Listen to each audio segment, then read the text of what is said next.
Folks, we are live. Welcome to Talking Crit. You know what? I'm gonna. You know who the hell Mike is, so screw that shit. Whoa, hey!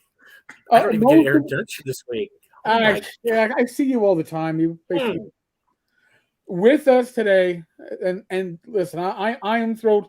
And just so you know, we were talking a lot before we even came on to do the show because that's what you do in the green room. But Kelsey Dionne, Shadowdark. We already have 60 people watching the live stream. So good lord, Kelsey, I'm going to tell you. You're our guest every week now for the next month. I'm going to tell you a secret. Keep it going. That's twice the numbers from when Luke. We logged in with Luke. He started with 30. So you started. Oh. Yes. Yeah, you're killing Luke. You're killing Luke's numbers. Come on. Hey everyone. Well, thanks. just to let. Oh, now we dropped down a bit. It's still getting better. In any case, I'm going to start, Mike. I'm going to toss the ball to you because the chat right now is huge. I want to get everybody's comments up on the screen. Well, I have a bazillion comments for us, so that's questions for us. Good, and then they do too. You do your thing you're good at, and I'll do whatever it is I do. I don't know what you're good at, Mike, but I don't really know either. We're just gonna roll with it. So, Kelsey, and so I'm gonna tell the story again because I just told it like 5 minutes ago, but I had no clue who Kelsey was. I did not know what Shadowdark was. And one day Eric says, "Have you been paying attention to this Shadowdark thing?" And I said, "No, it's something." I looked up 5e. I don't care. He's like, No. It's 5e done old school. You gotta check it out. And Greg is gonna run a game. Greg ran the game, right? Greg's gonna run a game Friday night. No. I think the first game was Matt. Was it Matt Jackson? I think ran. It was Matt. Yeah, it was Matt. Yeah, right. And then Greg ran the next one. And even though Joe the lawyer, as usual, tried to derail everything like he always does, I was like, this is really cool. I mean, I love the whole thing about it. It's dark, that bad things happen in the dark, and there's really, you got to have light. There's no dark. I was like, these are pretty cool things. So I downloaded the free download, read it, and I was like, this is really cool. And I just, and like a cult member, I became a believer at that point. So I started looking up Kelsey's old videos. I'm like, this lady's been around for like 3 or 4 years. She's been under my radar. I felt really bad, but your stuff was really good and very useful. And I could tell this was a natural progression. You're not a one-hit wonder or just a fly-by-night. This is something you've been building up year after year after year, and it finally all hit. And thank you very much, Watsy, because Watsy helped you also by the OGL fiasco, and everything just came together perfectly. And so now we're talking to a millionaire below us, or close to it. I don't know if you actually got $1 million deposited in your account, but your Kickstarter was wildly successful. So welcome, Kelsey. We're just so excited to have you here because, like I said, I did my research and I watched your old videos, and I realized you are an old school person at heart. You were talking in your old videos about old modules like Barrier Peaks and stuff. I was like, whoa, she really knows her. You were mentioning stuff. You've mentioned before that you learned to game at the foot of James Mishler. For anybody that knows, he's an old school guy, just a huge Judges Guild guy, huge Wildlands, and so you have a background in old school. So tell us a little bit about, how you got into all this. I mean, when you started and, what interested you in your old school versus anything else. And yeah, I mean, I think I always laugh about this because I've realized over time how lucky I was, kind of the way that I got introduced to D&D, because I was a middle schooler and I lived in southern Wisconsin, and James Mishler and a variety of people who worked in the industry were living around that same area this whole time. And so he walked into the local game store that had kind of just recently opened in my hometown one day, because that was the nearest one to him where he lived.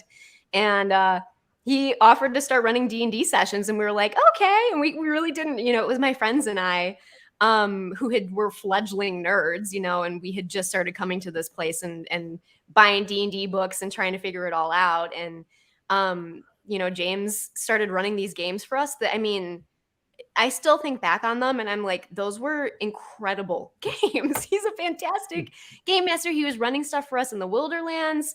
He had us in the city-state of the Invincible Overlord.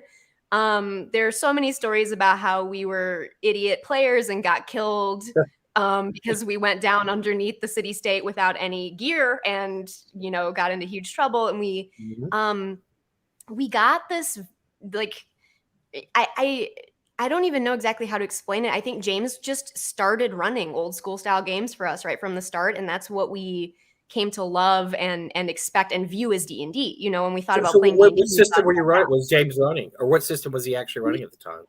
He started running. I think he started us off in 3rd edition. Strangely enough, because it had just come out. We were all transitioning from 2nd edition, and no idea what we were doing. So he decided to just start us off in 3rd edition, which. And it's so funny because I think if you're going to run an old school style game, that might be one of the harder editions to do it in, but he still pulled it off. You know, I think he proved that an old school mentality doesn't necessarily have to be bound by system. You know, it's more about the deadliness and the types of encounters and challenges. And it was not combat focused. You know? Yeah, a lot of it is the GM style.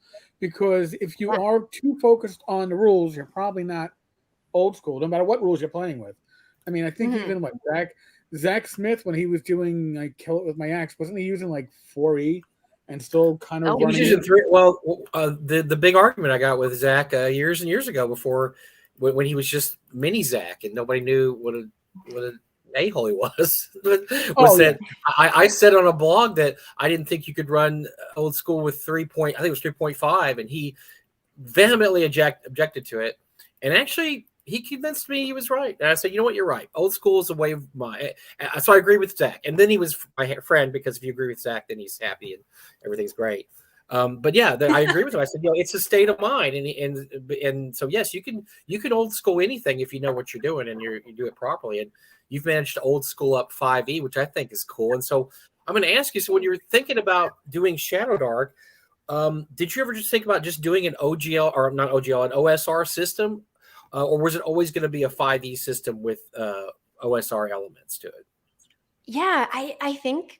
You know, I always thought I have so much respect for like the retro clones and the way that people have brought the game forward, and I felt like I couldn't do a better job at them than what already exists if I was just going to go very focused on a retro clone style like Swords and Wizardry or Labyrinth Lord. I'm like, I couldn't do it better than that, and so I figured right away that I was going to be writing something that was a little more custom and didn't try to be a retro clone. It needed to pull from other systems, and so. I think it also kind of came from lamenting the fact that although, yes, you can run an old style game in any system, it's not always easy without a lot of hacks and sort of cumbersome changes that the DM has to be juggling in the background. And so that's initially where Shadowdark started. I started simplifying my 5e games down for my home group in ways that I thought would help make old school style, like exploration driven gaming easier.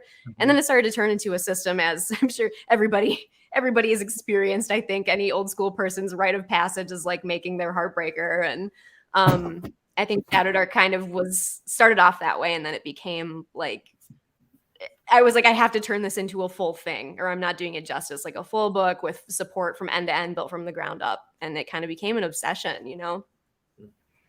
Well, you posted, so like I said, I watched some of your old videos from a few years ago, and you had some really great videos about, just informative videos. Mostly it wasn't really promoting anything. It was mostly just saying, look, here's some really cool hacks, here's some things you can do, here's some encounters you can have. And I was just really fascinated watching that and thinking, these have been on YouTube for 2-3 years, and I've never seen any of this. But when did you decide that at the point, I've been doing this video thing for a while, but I want to do a Kickstarter for my system? What was there any catalyst for that? Oh, what's so funny is I was so against doing a Kickstarter at first. I was like, no, I'm going to do it wrong. Kickstarters are always doomed. Like nobody's ever happy. And I first was just going to write the book and release just the book to my already existing audience. But I talked to this lovely designer, Sean McCoy. He wrote the Mothership RPG system, which to this day I think is the most successful indie Kickstarter I can call to mind for a game system.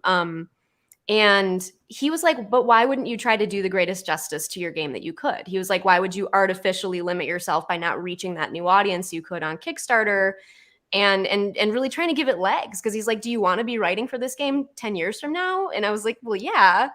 So he's like, then you have to give it the best shot you can and you have to go all out. And so he convinced me to learn the extraordinary difficult. Making a Kickstarter requires so much learning that I was scared of because it's complex. There's so much stuff that you have to figure out. And I was like, oh, it's too much. But he convinced me that it was worth the shot. And I'm glad he did, you know? You owe him a cup of, you owe him a coffee at Starbucks, or at least A lot. for that. Yeah. That's it. Well, it's really cool. And so you were obviously exposed to old school stuff. But another thing I thought was really cool is that when on your videos, you were very knowledgeable about old school stuff. Like you would talk about old modules and old adventures. And, even the people that think they're very hip and old school, they haven't played that stuff. Is that just stuff you came about? Did you play it in James's campaign? Did you read about it later? I mean, when did you start picking up older, letter series modules, first edition stuff? When did you start looking at that and reading that? Yeah, some of it was stuff we played with James, and I only figured that out after the fact, like he wove it in.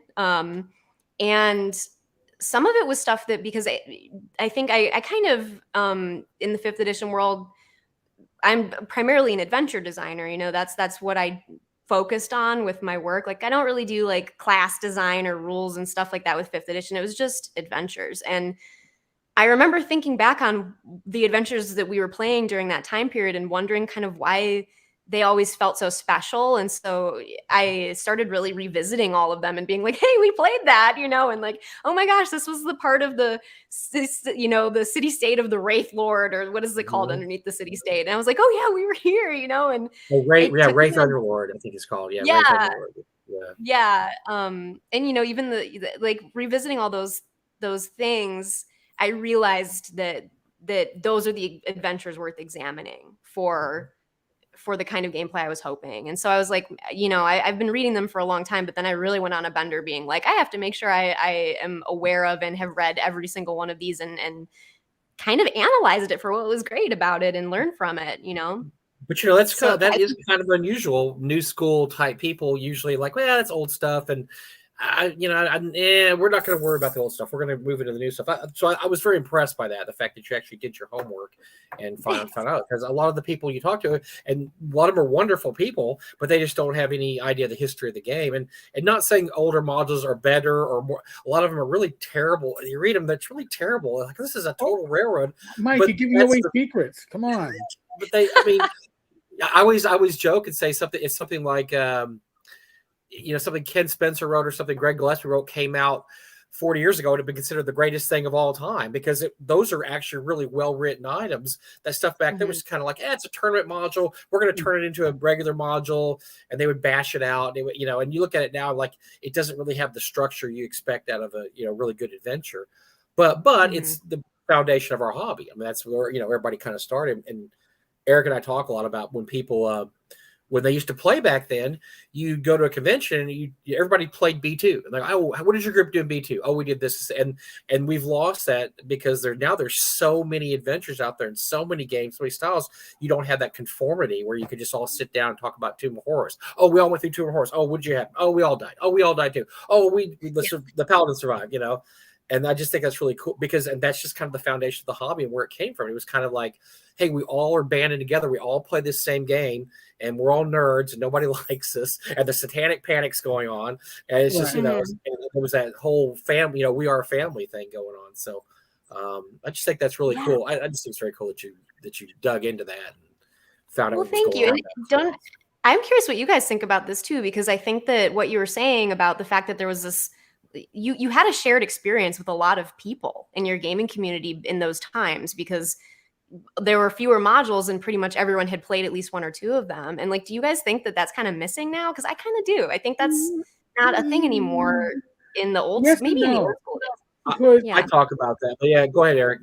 Because like everybody played G1, G2, G3, and everybody had their story to talk about it.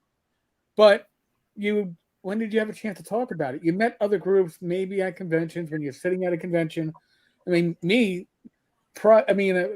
in the way back when I was gaming in my initial times, like in AD&D 1E and 2E, I went to one Gen Con in 93 or 94. And then earlier than that, I went to a convention at Columbia University because it was in New York City. So I didn't experience, I had a home group and I had a group in the Poconos when I was up there in the summers, and I had a group at college. But honestly, it wasn't like when you went to and actually socialized with others. Now, because of the internet, because of Facebook, Discord, and all these other ways we can communicate, hell, channels like this, we have experiences that are Barrel Maze for a lot of people now is one of those bonding experiences, but there's so many more people to talk about stuff that they're talking about everything. My group that you've seen on Friday nights, if people talk about, like, one of those, it was a comment earlier. Oh, I want to see Tenkar and Bad Mike and doing a live play. If you want to see a live play with me, there's two with Shadowdark. It's Matt Jackson, Rob Conley, Greg Christopher. I'm not even sure if Tim Schwartz is in it, but Joe the Lawyer. Some of them are in the chat right now. It played for me. So somebody who's played one session of 5e, one session. It was a Charlie Brown session. That was at ShireCon last year. It was fun. But when you hand me a character folder to play a 5th level character that's 8 pages long, Bad Mike is now appearing for a second time. I'm wondering back. why. Back in black. There's storms going on. There's storms going on here, so I might have. I was wondering why we had a second Bad Mike. Like, he's not talking. He usually interrupts me. I don't understand. Yeah, I was like, why is Mike being so quiet? But we played a game that was based on 5e, and it played so much like an old school game that we didn't have to look at rules. We didn't have to look much up. Everything felt comfortable. My character sheet was what I scratched down on a piece of paper. I didn't have to go through a folder. And to me, that's awesome. That's what I want. And the fact that I can look at my character and go, oh, well, I know what I'd like to roll when I level, even though these were pretty much one-shots, knowing that my character is going to progress and not be the same as every other fighter or not be the same as every other priest is a nice change for me. Because as much as I love the old school games, and I did Swords of Wizardry Light and Continual Light. Talk about simplification. I stripped out everything. But there is a great advantage to classes that differentiate as they advance without hitting your players with overwhelming Christmas tree options. And I think you did a great job with that by, first off, going kind of like the DCC route of, hey, some of this stuff is random, but also not overpowering it. The power progression for PCs doesn't turn you into a superhero. And I think anything after Unearthed Arcana and 1E, you potentially turns your characters into superheroes as they get older. You designed a game that should remain challenging even as your players get more powerful. And by the way, as I'm rambling, we're getting tons of questions. Well, let's do a few more questions. Let me talk to you a little bit more, then we'll start getting with questions. Because while we have her, I want my piece of Kelsey here. So, sorry, you guys just have to wait. You guys wait over there. You're staying on the bottom of the screen, Mike. You're staying on the bottom. I'm just saying, Yeah, I know. So what I think is cool is that I noticed that, like, even after this, all the rules have come out, you crowdsource a lot of stuff, which I think is cool. Like, you crowdsourced the Ranger class, which was awesome. So you're very, I think one of the things that makes you popular is you're very accessible to the audience. And I just saw an interaction a couple of days ago. I don't know if you remember this. It was on the Facebook page where somebody pointed out, "Hey, I was rolling up these random hex crawl encounters. Do you remember this post?" And somebody said, They're very samey. They're coming out wrong. It's not working out. And so you said, hold on. Let me fiddle with it and I'll get it done. And the guy said, no, it's not quite right yet. And you said, whoa, let me do another fiddle. And you did it and you fixed it. I'm like, who does that? Nobody does that. It was great. But it was a great moment because I just think your fan, I mean, you have a very good rapport with your fans and you're very connected to the game. It's not just, okay, I put this game out, now it's time to move on and do something else. You're like, no, I'm staying with this and we're going to fix this game up. And by the way, we're going to crowdsource different classes. We're going to have a druid or bard. I think you're going to crowdsource next. And I just think that's very cool. And I don't know where you got that idea because nobody really does that. I mean, that's just a really interesting, unique thing.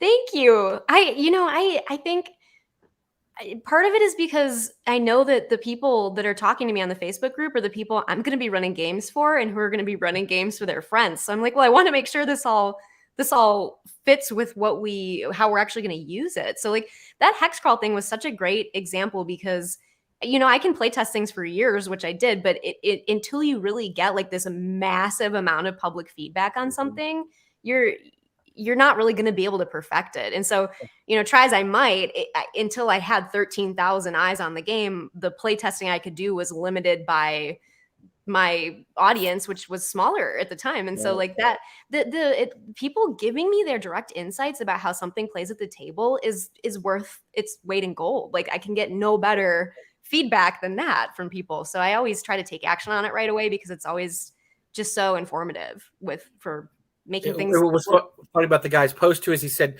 "Yeah, I rolled this up like 200 times." I'm like, that is dedication to the system. This guy, he was like, I'm thinking, I don't want to do anything 200 times because I did 200 times and it all came out great. And you're like, okay, that's great, but. He like found this obscure flaw with something that I had changed right before we went to publication. And I'm honestly so glad he did. I was like, oh my God, I'm so glad he found this. And then we were able to fix it, So you're still correcting on the fly because nothing's out yet. So you're still saying, okay, I'm going to change something here or fix something over here. I guess up until it's published. Yeah, little things we can do. And it's kind of, I hope in a way, I mean, I think that it's better to do it, than not, than to publish this 330 page book with something that's not quite right. And so we've been making just tiny changes, even to just wording, to make something more easily conveyed, just changing up the way a sentence is written. And it's just been so helpful to hear what people are confused about and what they think could be condensed or done slightly better. And so I think we've made maybe I would say 5 critical changes to the game overall, as far as making a big enough change to something that I would call it a rewrite, so, and that's all thanks to the audience. That's all thanks to feedback. Well, it's thanks to your community. And I think it's a good community. That's what it is. When you build a community, you keep that community by interacting with them, by being with them and being part of them. You don't lead a community from the front, you lead a community from within. And I think that's what you're doing. And the fact that you're accessible to the people that are on your Discord channel, your Facebook group, and otherwise is awesome. Because that you don't see that with a lot of. Yeah, I was very impressed with your Discord because, and I hate to say this, but a lot of Discords you go to and they're very clannish at first. They don't want to let you in. Like, who are you, dude? And so the first 2 or 3 things you post or whatever are met very critically. You're like, oh, you don't know what to talk about. And I remember, I think I posted on Discord just to kind of, throw my fishing hook out in the water and see. And everybody was super nice. I was like, okay, I thought I was going to get bashed for something. And no, they were just, oh, that's great. And I think I mentioned you were a guest at North Texas, and I can't wait for somebody to say, well, North Texas, what's that? Who cares? This isn't the place to announce that kind of stuff. And everybody was like, oh, cool, really? She's going to be in Texas? That's great. And I was like, okay, maybe everybody here is not a dick. I don't know. Maybe they're all good people. I love them. I love the thing is they're all way cooler and way smarter than me. So I'm so glad I have them. But the Discord server has been such a wonderful place. And I think that we actually worked really hard to make it a nice place because we did a super small private opening of the Discord server, which I think is partly why I wasn't as public facing before the Shadowdark Kickstarter, because I was really in there a lot. And then we've kind of opened it up over time. And I think the initial crowd of 500 wonderful people have helped spike it into a much larger group of the same kind of people. And everyone in there is delightful. I love my Discord server. It's my favorite place on the internet. Because it's your community.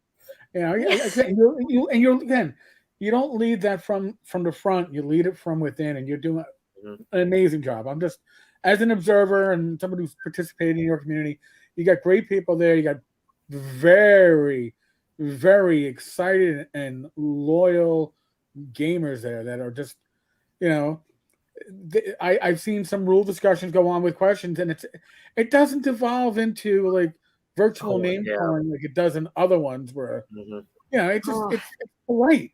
And that's just a beautiful thing to Every see. Discord has those one or two people you're just like, no, just back off, dude. And I haven't found that person yet in your Discord. Now maybe they're there and I just haven't seen them yet. But it's still usually active. pretty. Right? They're Oh my waiting. God. No, I don't know. Yeah, I guess we're really lucky. And who knows, I think as communities grow, there's always a chance that that difficult people might make themselves known, but I don't know. I think it was similar with you guys. Like I'm a part of the same audience that I'm amongst, it's like the Right. same people I would want to hang out with. And so I think that helps. I think it helps to really be a part of it and to let people know, like, we're all here because we want to be and because it's fun, so don't ruin it.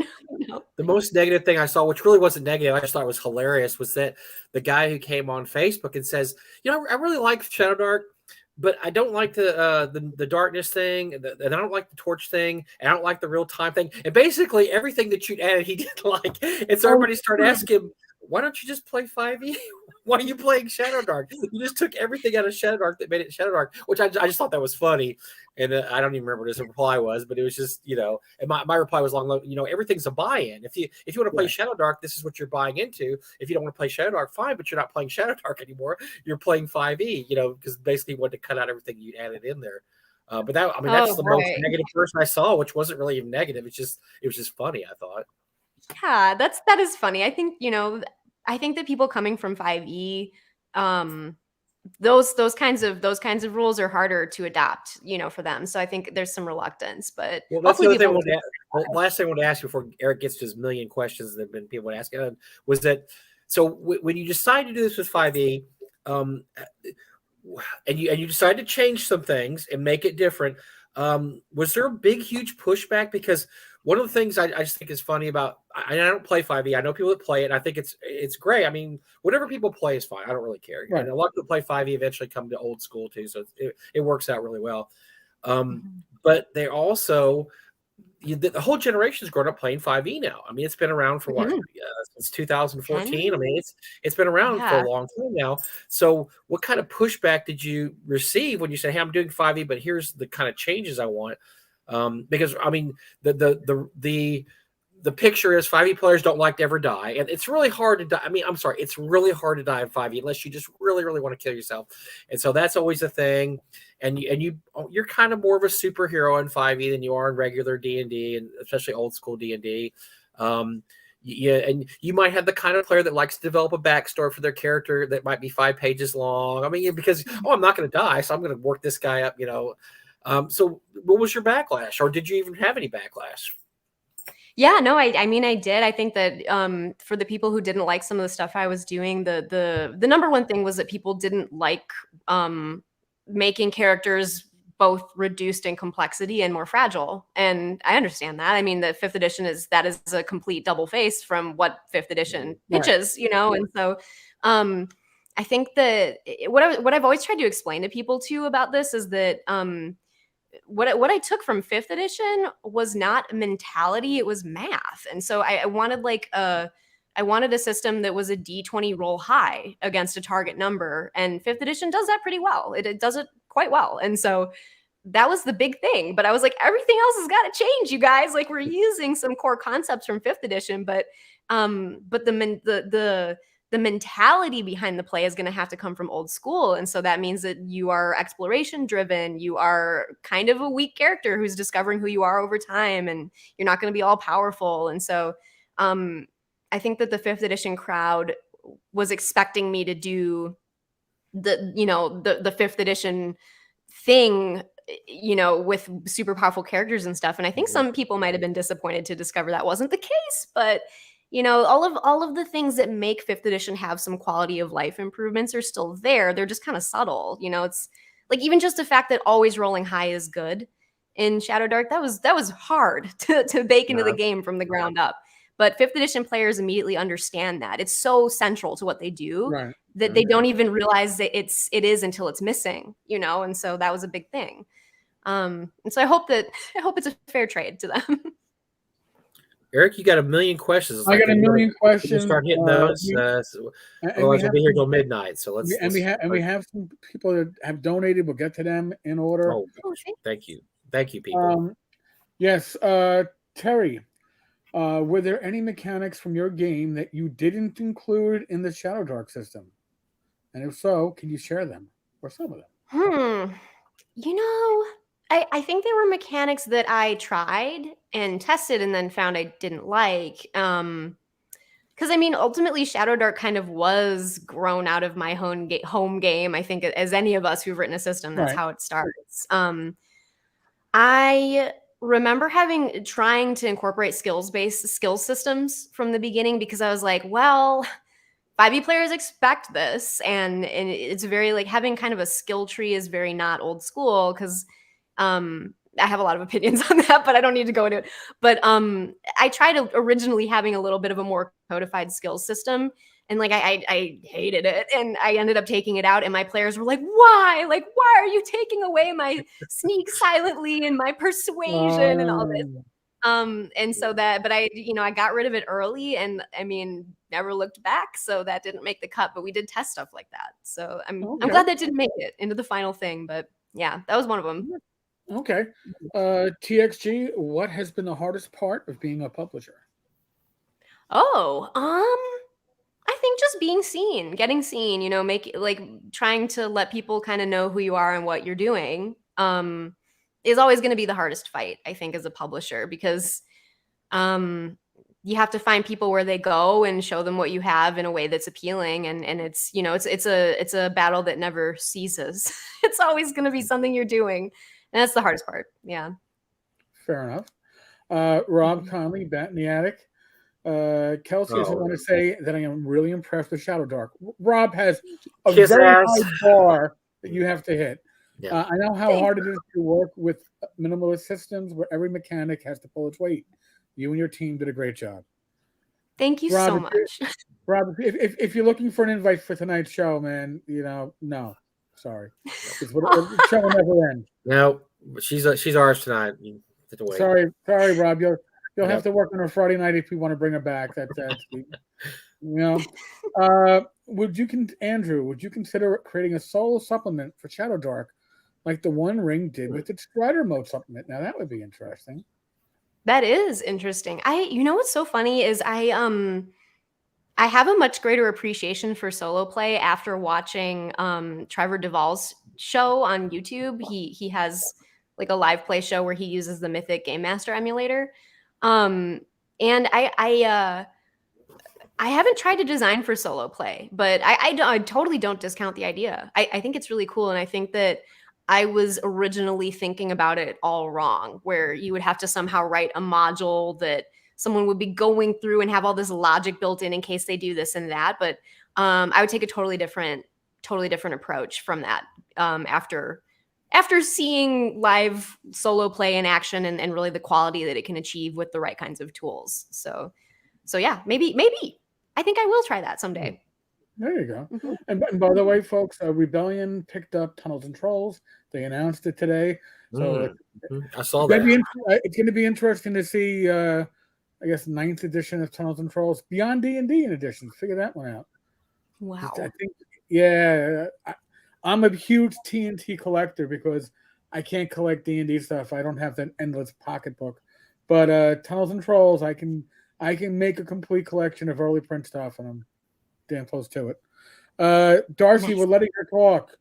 I was not because I'm going to get my piece in, but I get to see you later. Nick, we both get to see you this next month because you're going to be a special guest in North Texas. We're really excited about that, and so we'll get to meet you in person, which is great. And I think you're going to have a really good time there because it's an old school con, but there's 5e and everything else there, but very intimate, only 500 people, and I think you're going to really enjoy it. So I'm excited to have you there. I only missed North Texas. It's a great con. I've only missed it for the year of the shutdown. Yeah, COVID year. Yeah, but because I couldn't have gotten back to New York, and I was in the midst of a hospital. We still had we actually had the con that year. We only had about 90 people show up because we didn't want anybody from out of. We just told local people to show up because we had a kerfluffle with the hotel and they weren't going to give us their money back. It was a big mess. And so we said, just everybody show up that's local. So we had a lot of people whose streaks came to an end that year because they couldn't make it. Although Matt Finch made it. So sorry. Matt and Zach Glazier made it, Eric. Zach can't miss it. So come on. No, he can't. But he would have walked it if he had to. But it's an amazing con. You're gonna have a great time. Yeah, you will. I'm so excited. I've always been kicking myself for not being able to make it. Like I haven't been to Gen Con in like 15 years. I just like can never seem to get to cons outside of Gary Con. The only con I've been able to consistently get to is that one. So finally I have a good excuse and ability to do this now, to go to cons and travel, and I'm super psyched. North Texas will become your addiction, believe me. I bet. My first year going, Mike remembers this. I went with my wife, Rachel. Joe the lawyer was supposed to be my roommate. He had to bow out. So Rachel's like, oh, yeah, I'll go with you. She wasn't a big gamer at the time. And she's like, all right. And we got there Wednesday. Con starts on Thursday. She's playing in her first game. She's playing with, Doug Kovacs and Tim Schneider and Zach Glazer. And I have Matt Finch, great DMs lined up for Friday evening. I think Mike was behind us, and Rich going, "We're coming back next year, right?" I was like, "Oh, these are the words I wanted to hear," and it's only the second day. Oh my gosh! Dodged the ball with that one. Yeah, I won that one. Yes, unscripted Unchained RPG review. Thank you, sir. Question for Kelsey: did you develop Shadowdark with making GMing easier and more appealing in mind? Yeah. Well, I mean, I hope that anyone who's writing a game definitely bears that in mind. But in particular, the game mastering chapter, I tried to turn into the everything that I personally would ever need to run a game for however long. And so, I thought if it's something I would want, then I'm going to put it in the book. And so there's the game mastering chapter is the longest chapter, and it has a bazillion resources for roll tables and stuff. And I mean, part of that was kind of selfish because I really was writing it what would I most want to see in this? But I really hope that also just provides an enormous amount of, just easy resources for game masters to use. That's really hopefully a cut above what you might see in another game mastering chapter, that doesn't have all that stuff. So, I mean, my personal observation, and I love Shadowdark, but it's worth picking up just for the tables. If you want to take those tables and squeeze them into Labyrinth Lord, OSC, Swords and Wizardry, any of your old school games, they will fit perfectly. They will help you, and the flavor is just spot on. So thank you. My humble opinion, Spencer, where do you recommend finding Shadowdark modules? Oh yeah, okay. So a few places. There's already a few that are on drive-through, which is awesome. There are writers also on itch.io. Source of Victory has been writing some super cool, longer, mega dungeons that are just so cool. I usually include an adventure. I have a zine for Shadowdark, and there are 3 issues that come with the Kickstarter, but they each have an adventure in them. It's the Cursed Scroll zines. There's a free one in the free Quick Start guide. So really anywhere like itch and drive-through, if you search Shadowdark as a keyword, there are actually a lot of options at this point. Greg Christopher wrote some stuff, and I'm really impressed with his version of with his Dark Sun, Shadow Sun, right? Yep. He did a great job. I like it better than Dark Sun. I didn't even really like Dark Sun. I like Shadow Sun much better. I was like, how did he? It's absolutely spectacular. I hope that he. I secretly want to be like, will you get this printed in a digest size? Because I would buy that. Maybe we can work on him to do it. So, yeah. Greg is amazingly creative. I've known him for years. But when he gets into that focus and he's on a roll, leave him be. Let him work. You'll be amazed at what comes out of it. And I'll be honest really. I mean, Shadowdark is not. It's not that wedded to 5e to where it's very. I mean, it's very easy to make modules for. If you take an old school module, it would not take you any time at all to Shadowdark it and just make it a Shadowdark. And the same with 5e. If you had a 5e module, you could just take this out, put this in. Okay, they need torches, and whatever, and boom, you've got a Shadowdark. So it's not that hard to do really, which is great. It's easy to convert existing material. So, Joshua Lindley, thank you. Thanks, Josh. Well done. Kelsey's accessibility. This is Dream Big, Build Small is one of the big reasons I decided to join as a late backer. The community is awesome. Well, and that's so happy that's to hear kind that. of you. There you go. Thank you. I love it. Man.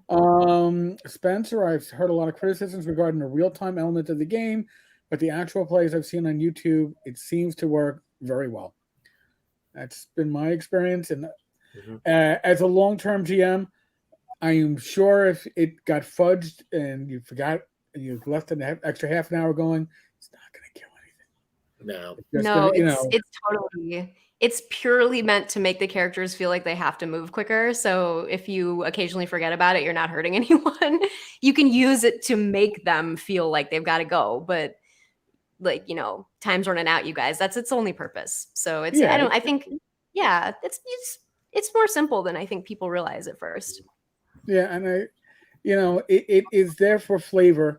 If the action is going and you don't, you're not going to break up a combat scene because unless it works, the light starts flickering. Well, maybe it does work. It is kind of fun when that happens. It depends. It really depends. Josh Winley, this is a good question. I'll give you my brief answer first before the others pop in. What are the main differences between creating a Shadowdark adventure for your friends and creating a Shadowdark adventure for publishing? This goes for any adventure. When you are writing for yourself, guess what? You know what you didn't put down. It's still up here.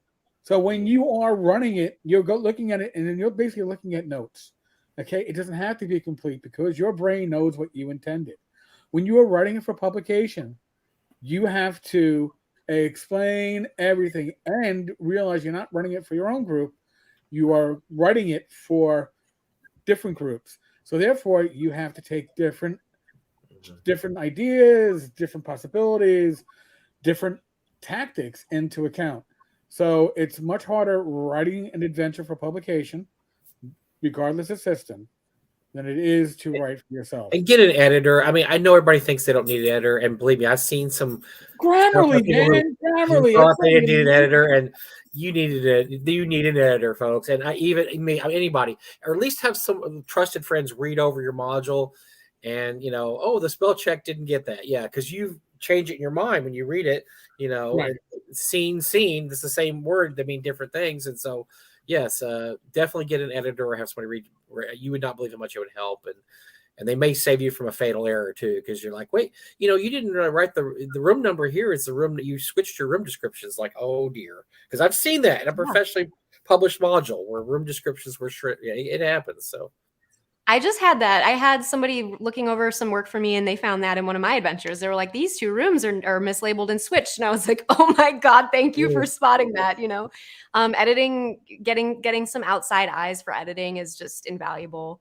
And I just really agree with what you guys both said. It's almost not even specific to the system. Like writing for Shadowdark or any other system has the same exact requirements if you're doing something professionally. You want to my opinion on how you should present it is focusing on informing the dungeon master about how to progress things. Like, give them, whenever you're writing something, give them the juicy bits that are going to get the characters to engage with it, and that's what you should focus on. And keep them in mind because they're the person you're writing for. The game master is the person you're writing for, not the players, and they need to have information set up for them in a way that's a reference to use at the table. So that's my only real stake in the ground on it. Well, fair enough. I again, it is a totally different mindset. As I was pointed out, you will fill in your gaps. You will make your own corrections. You know what you intended usually, but when you're writing for somebody else, you really got to put the extra in. Is there, Zachary, is there any intention of increasing the maximum level from 10? Interesting.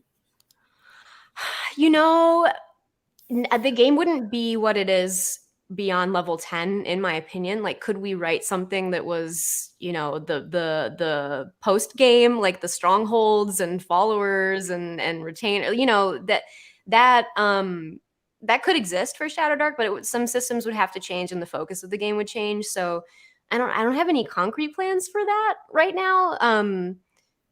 But I guess no, it wouldn't be Shadowdark if it was beyond 10th level without some major overhaul. That's what I wanted to hear, Kelsey, because one of my gripes with old school D&D, and because of its wargaming roots, they always had, okay, when you get to be 9th or 10th or 12th level, you get your troops, this and that.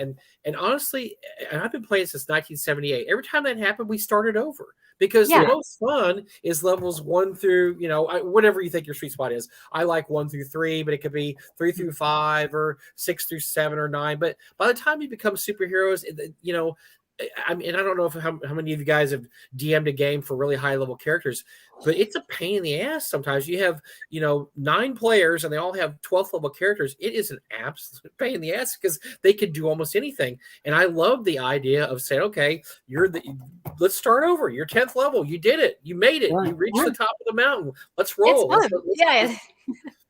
Yeah, it's not a bad thing to have a level cap in a system.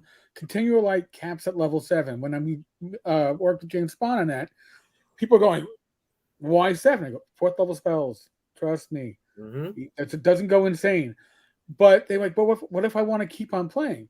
So the tweak that we did is that at 7th level, yes, it's just no experience points. It's session based, but all right, well, after 3 sessions, you have a point you can spend. Maybe it's an extra hit point. Maybe it's a point to a saving throw. Maybe it's an extra point to your hit, but you're not getting the benefits of a full level advancement. Your advancement, which was going at a certain level, is pretty much plateaued with little bumps to it because there's a power curve, and for different editions of D&D, that power curve, as Mike was saying, breaks down like right around at 8th, 9th level, 5th level spells. Because you start getting 5th level spells, you can raise dead, you can do you can do things that make a lot of dangers of old school D&D not very dangerous. I mean, when you can raise dead, okay, we're gonna go in and get killed, but as long as the cleric's okay, we're fine. He's gonna drag us out, and it just loses a lot of the oomph of the being scared to die. Like, well, I'm not scared to die now because the guy's gonna raise me and it's gonna be fine. And I like I said, that's one of my personal flaws. But I think a lot of that, like I said, has the roots in the wargaming, where hey, these guys eventually become the game wanted to move beyond that. But what's I think is interesting and it's kind of odd is that Gary never delved into that. They never had a stronghold and book or here's what happens after level 10. It just sort of said, here you get troops and you do this. And I think the game would have really benefited by saying, okay, here's what happens when you get troops. You have to defend your territory. Here's a dragon that landed over here and he's destroying your village. Your people want, there's things they could have done, I think, to promote that gaming style. And they never did until 2E. And by then, I don't think they did a good job. I don't think battle system was a very good system. And they just didn't do a very good job. Probably not until Matt Colville. It's fine that you didn't, and if you can avoid, what was it, Bloodstone Pass? I tried to play battle, dude. We tried battle system. We tried so damn hard, and it just didn't work. And I just don't think there's a good system for that to this day. Maybe that's but it's just look. It's about the journey, not the destination. It's fun going through all the hardship and. The one of the first groups I ever ran, and by the way, we still get together after 20-year hiatus. We went through the G series and then the D series and then Q1 Queen Demon Pits. The guys are high level and they killed Lolth and they're all done. And then I'm like, okay, what do you guys want to do next? We want to start over. Why? You just did this. What is there left to do? We killed a demigod. I'm like, right. No, you're right. I mean, everything is anticlimactic from here on out. And it made such an impression on me. This is like 1984, 85. And I said, you're right. Everything we did up to the end is fun. The end game, after the end game, everything else is boring. I mean, because my brother goes, well, I have all these troops. Should we go fight a war or something? I'm like, that's not really D&D. D&D is not fighting wars. And so I appreciate your wanting to stick with that and say, well, no, 10th level is where we're at and we're through. And look, anybody can do whatever they want at their table, right? If you wanted to keep going, keep going. It's easy enough to hack. What do you do? Well, it's 10th level. You're probably not going to gain more than 1 or 2 hit points in most OSR systems, right? There's a max on hit dice. And you're going to get another roll on the table, but you're not going to get new spell levels, right? Because there's no new spells. So really, when you think about it, you can go beyond 10th. The power won't change much because you're not going to gain much. You're only mortal. Yeah. Now, the next question, maybe you'll understand it. I don't. Okay, this is inside. I know what this is. Oh, inside. you got it better than I do. Okay, because all right, I'm out of the loop on this one. I guess I wasn't reading all the conversations. Please ask for more information on hammers in Shadowdark and how iron spikes are the superior tool. All right, again, for me, tell the story, Kelsey. This is an inside. Let me tell you the story. This is a funny inside joke. Early on in playtesting Shadowdark, it has an equipment, like a gear tracking system where you can only carry a limited amount of gear. And I was working on the gear list, and I originally had, here's your bag of iron spikes and here's your hammer. And it became clear to me after testing that something that took up a gear slot just to make another item work was super punitive, because you can only carry like 10 items. So if you're carrying your iron spikes and you have to carry a hammer, that's taking up like an enormous amount of your available space. And so I just removed hammers from the gear list, assuming that people will be like, yeah, we've got a way to hammer these in. Either we have a hammer of some kind, or we use, another spike, or we use the pommel of our long swords or something, I figured that it would be just something people hand waved, and it turned into a joke where it was a huge scandal. It was a huge scandal. I missed. Yeah, I'm so verklempt. #hammerman. Nice. And it was, and then it became such an inside joke that there are actually Easter eggs about hammers in the book. So people, I'm not telling anyone where they are. You have to find them, but there are hammers in the book. You just have to know where to look. So. Dandelion Games. How do you balance the struggle between creating material and promoting what you've created? Yeah, that's Lou. Hello, Lou. Different modes. I mean, I think you have to dedicate focused time to each thing. You can't only be doing one or the other. So as long as you spend some time creating material and then dedicate probably about an equal amount of time to trying to share it out and get it seen, I think that's a good balance. It really is about 50-50 in my experience. Yeah. Matt Jackson just has a comment. He goes, I am running a solo game using Shadowdark and Mythic GME. Oh, I own Mystic. I gotta try it one. We'll actually play with Matt's been experimenting with solo RPG, so I'm so curious to hear how that's going, because I'm about to do that. That's one of the stretch goals for the Kickstarter is I'm gonna do a few episodes of that on YouTube, and I've never done Shadowdark with Mythic, so I'm genuinely curious how that was going for him. Matt, get back to doing your damn videos. Maybe you can actually help do your damn videos, Matt. Get back to it there. Wow. Challenge. Help me, Matt. Yeah. Grim DM. Kelsey, you two love cosmic horror. How long until you dive into a Lovecraftian themed zine? Good question, Grim Jim. That's Grim Jim. You know right? Yeah, the secret is that Grim there's. Jim. I know Grim. Yeah, he's so cool. Sure yeah. Oh yeah. Well, like horror is. I can't everything I write actually secretly has horror and cosmic horror in it, because it's the genre that I just always kind of draw from. So, there's horror in everything I've already published, but maybe I'll do like a totally focused one day. Yeah, I haven't really made it would fit very well with Shadowdark, I think, because the whole. I'm assuming, so we're kind of assuming everybody here kind of knows what Shadowdark's about because it's such a popular Kickstarter. But for those 3 people on here that don't know, darkness is very bad in Shadowdark, and it comes up a lot because your torches, when the torches go out, you're in complete darkness because nobody has dark vision and you can't see in the dark. And so if you're at the 3rd level of a dungeon and somebody didn't pack their torches, you're in a S load of trouble. So there's already kind of the horror built in that, oh shit, this is the last torch and we're going to have to get up 3 more levels. We're probably going to run out of light, halfway up there, and we're going to be feeling around the dark and lose all our advantages. It's going to really suck. And yes, and so it's very cooked into the game already. I don't think it'd be that big a leap to do, kind of a horror or more horror, I guess. Horror is already built in, but more horrible. Yeah, it's funny because the next thing that I'm planning to write is, I haven't really said a lot about this, but it's probably a larger adventure. And I have some art from one of the really wonderful artists from the book that I haven't revealed yet. I think it's probably going to be the cover, and it's super, super horror style. cool. So Very it's going to make its way in probably. I love it. Creepy stuff. The Zoowiki. Do you foresee a future printing of Shadowdark which rolls in some of the newer content, the Ranger classes from Curse Scroll, etc.? Maybe. I guess I haven't thought that far ahead. I was kind of hoping when I wrote the book that it would be a bit evergreen, a bit like something you can go back to, and that stuff like Rangers and the optional classes from Curse Scroll are always very solidly optional, So my tendency would be to say I don't plan to do that. But I guess I don't know for sure.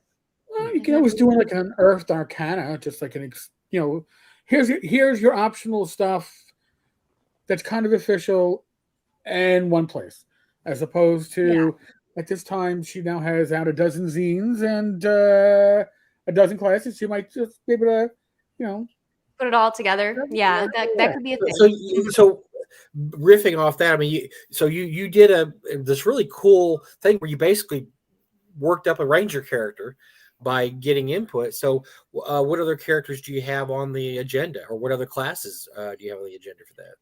Yeah, I mean, we're doing the Bard in the same way, which was it was scary. I've never designed by committee publicly like that. I was like, this could go very badly, but it went great. And we're doing the Bard that way. And I'm trying not to put a ton of classes out there and a ton of character options, because I sincerely think that you can make any character already with what's already out there. Sure. And I don't want to turn it into like character option number 97 for the game. I'd much rather focus on like adventures and playable material. So I'm probably going to slow the class releases down a little bit now that we've covered a lot of ground with them, and switch my focus onto that, adventures and stuff. So yeah, but that's a very good idea, because then you start getting caught up in the game that started with 2E, when they're like, hey, we need a supplement class book for everybody.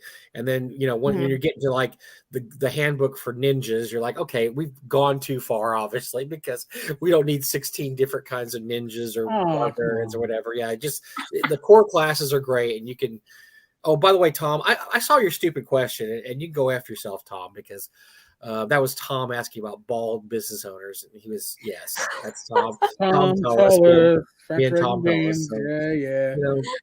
Go after yourself, Tom. No, I don't have anything against bald business owners except for you. I do, because I invite you every year and you don't show up to my con. However, Kelsey, the first year I invite her, she graciously accepts to sign up. So why am I wasting my time with you? So move on to the next question. He's afraid I'm going to rub his bald head. No, I'm not wasting in any time. case. By the way, folks, I am going to put everything up on the screen, but there's some stuff I'm going to.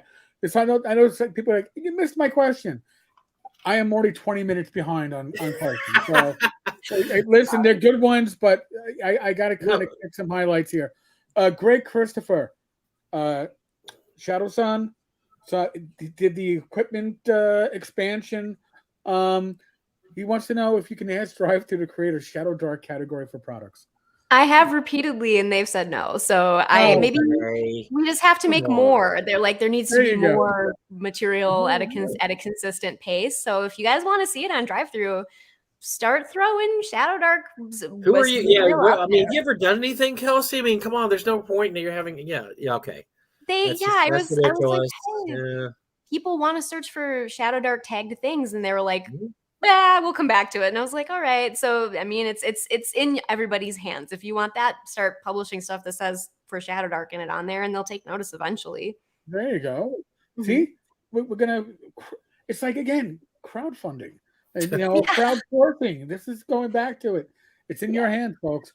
Solo Ramblings. I just think it's a good quote here. I've got 12 sessions of Shadowdark in with 3 different play groups as a forever DM GM, going back to 77, 78.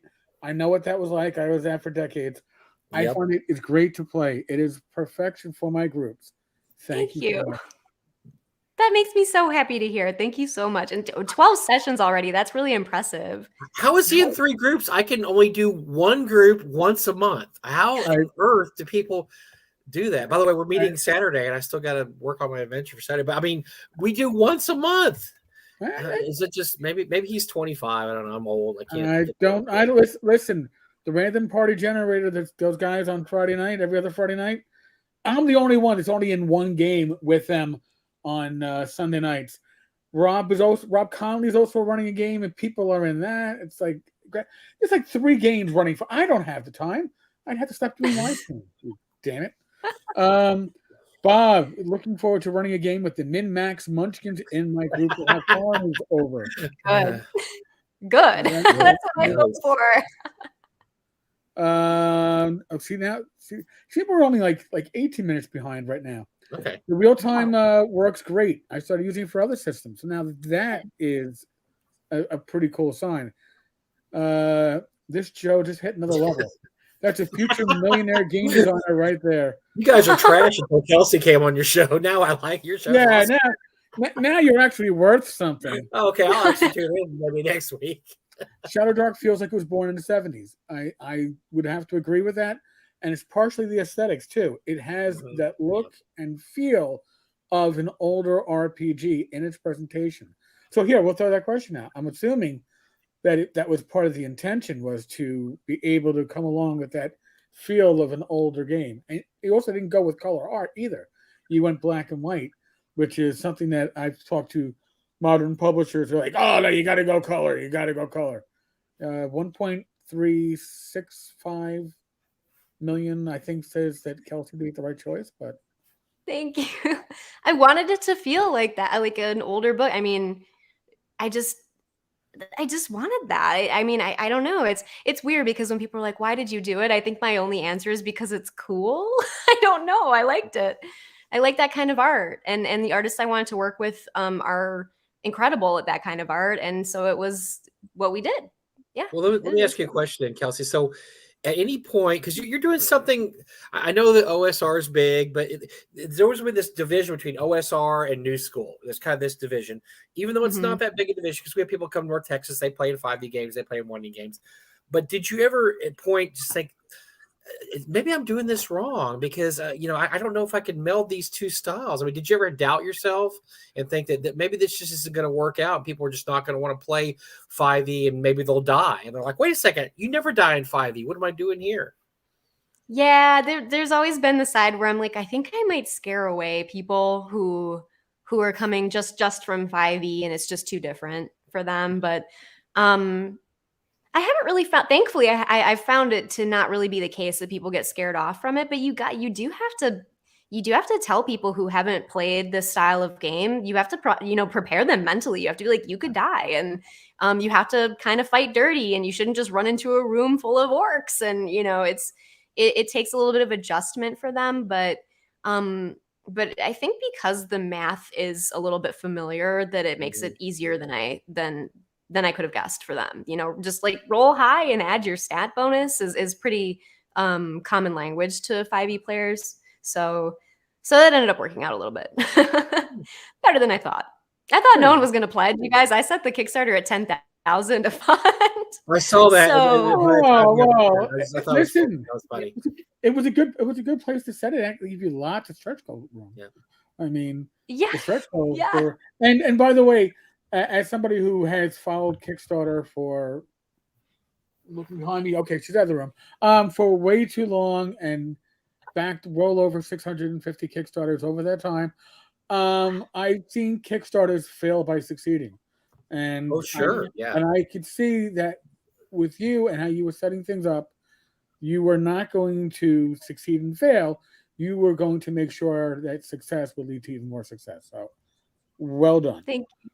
Yeah, there's been $1 million Kickstarters that have 7C, John Wick. I mean, he eventually had to give it up because I think he had too many stretch goals. Once again, that's one of your big things you got to watch out for. But he couldn't fulfill his orders at the end. He couldn't pay. He had so many orders he couldn't pay enough people to pack and ship his orders, and so that's when Chaosium ended up buying him out. But yeah, sometimes success is a double-edged sword, definitely.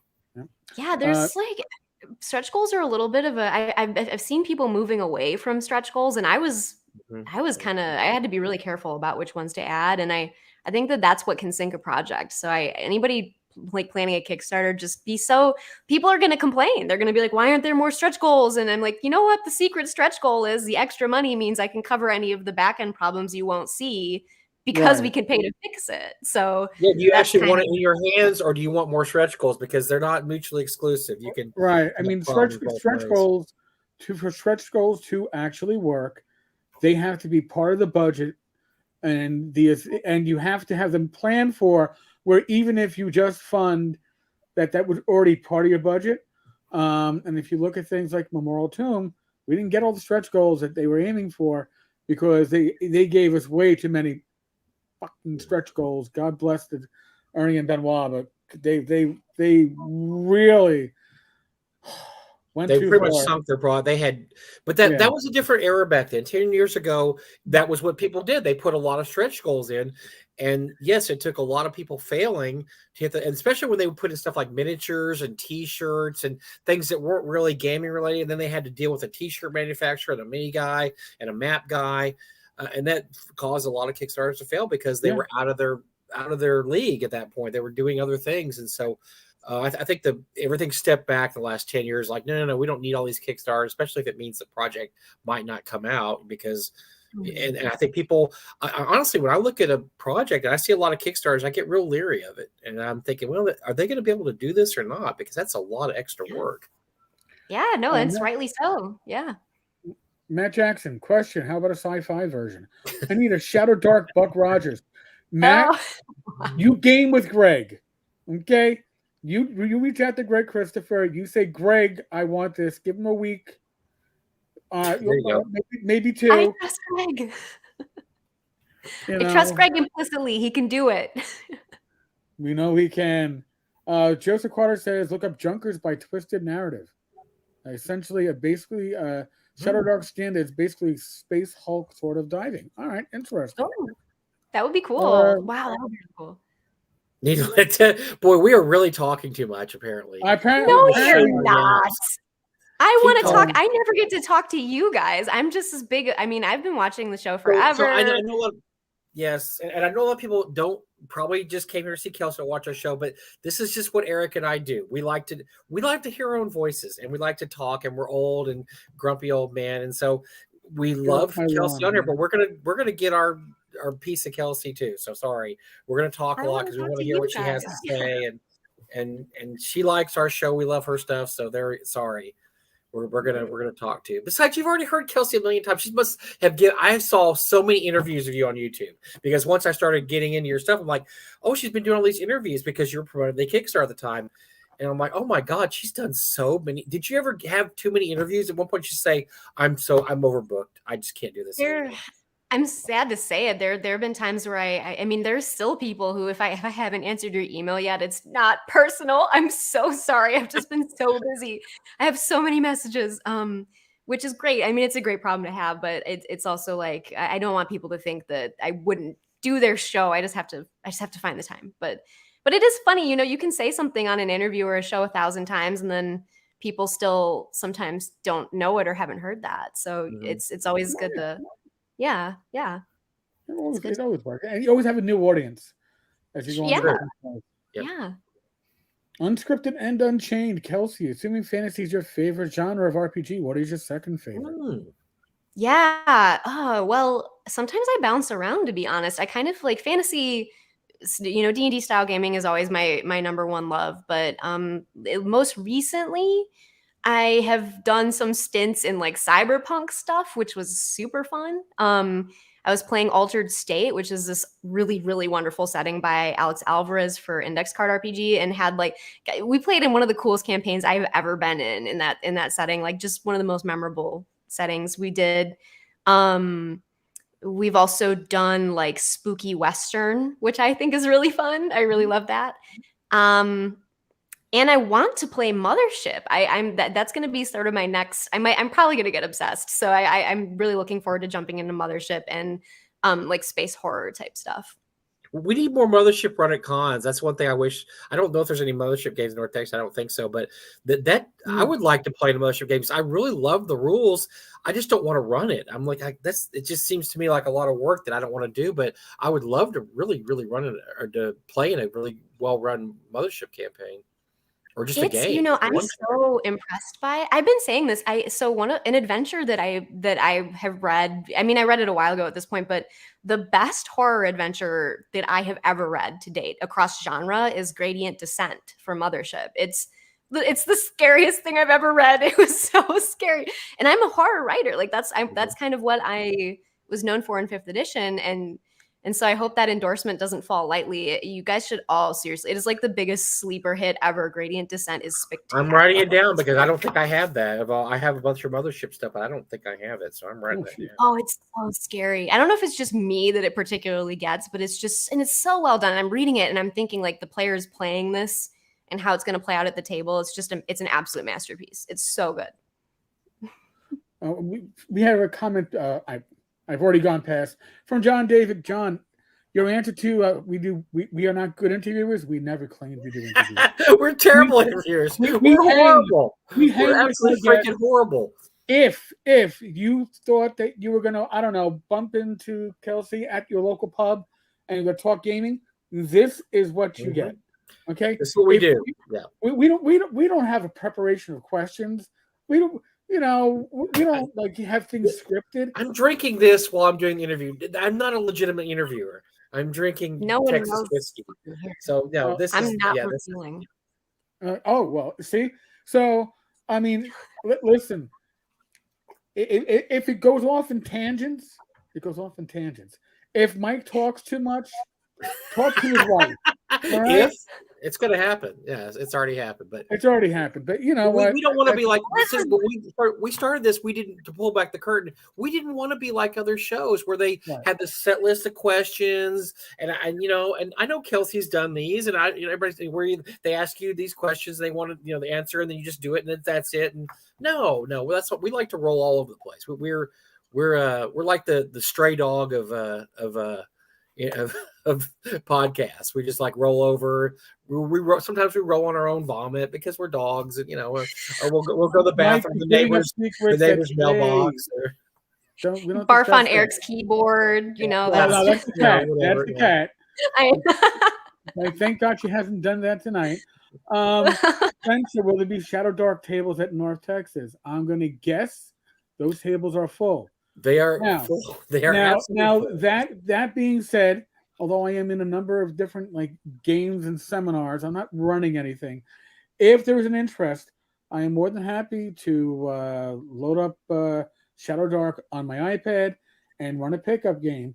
Well, if you want to discuss that on my Discord, because if you touch it on Kelsey's Discord, I'll never see it because it's too fucking active. But mine. Go to Tenkar's Tavern or PM me if we can get a few people and get a time ready.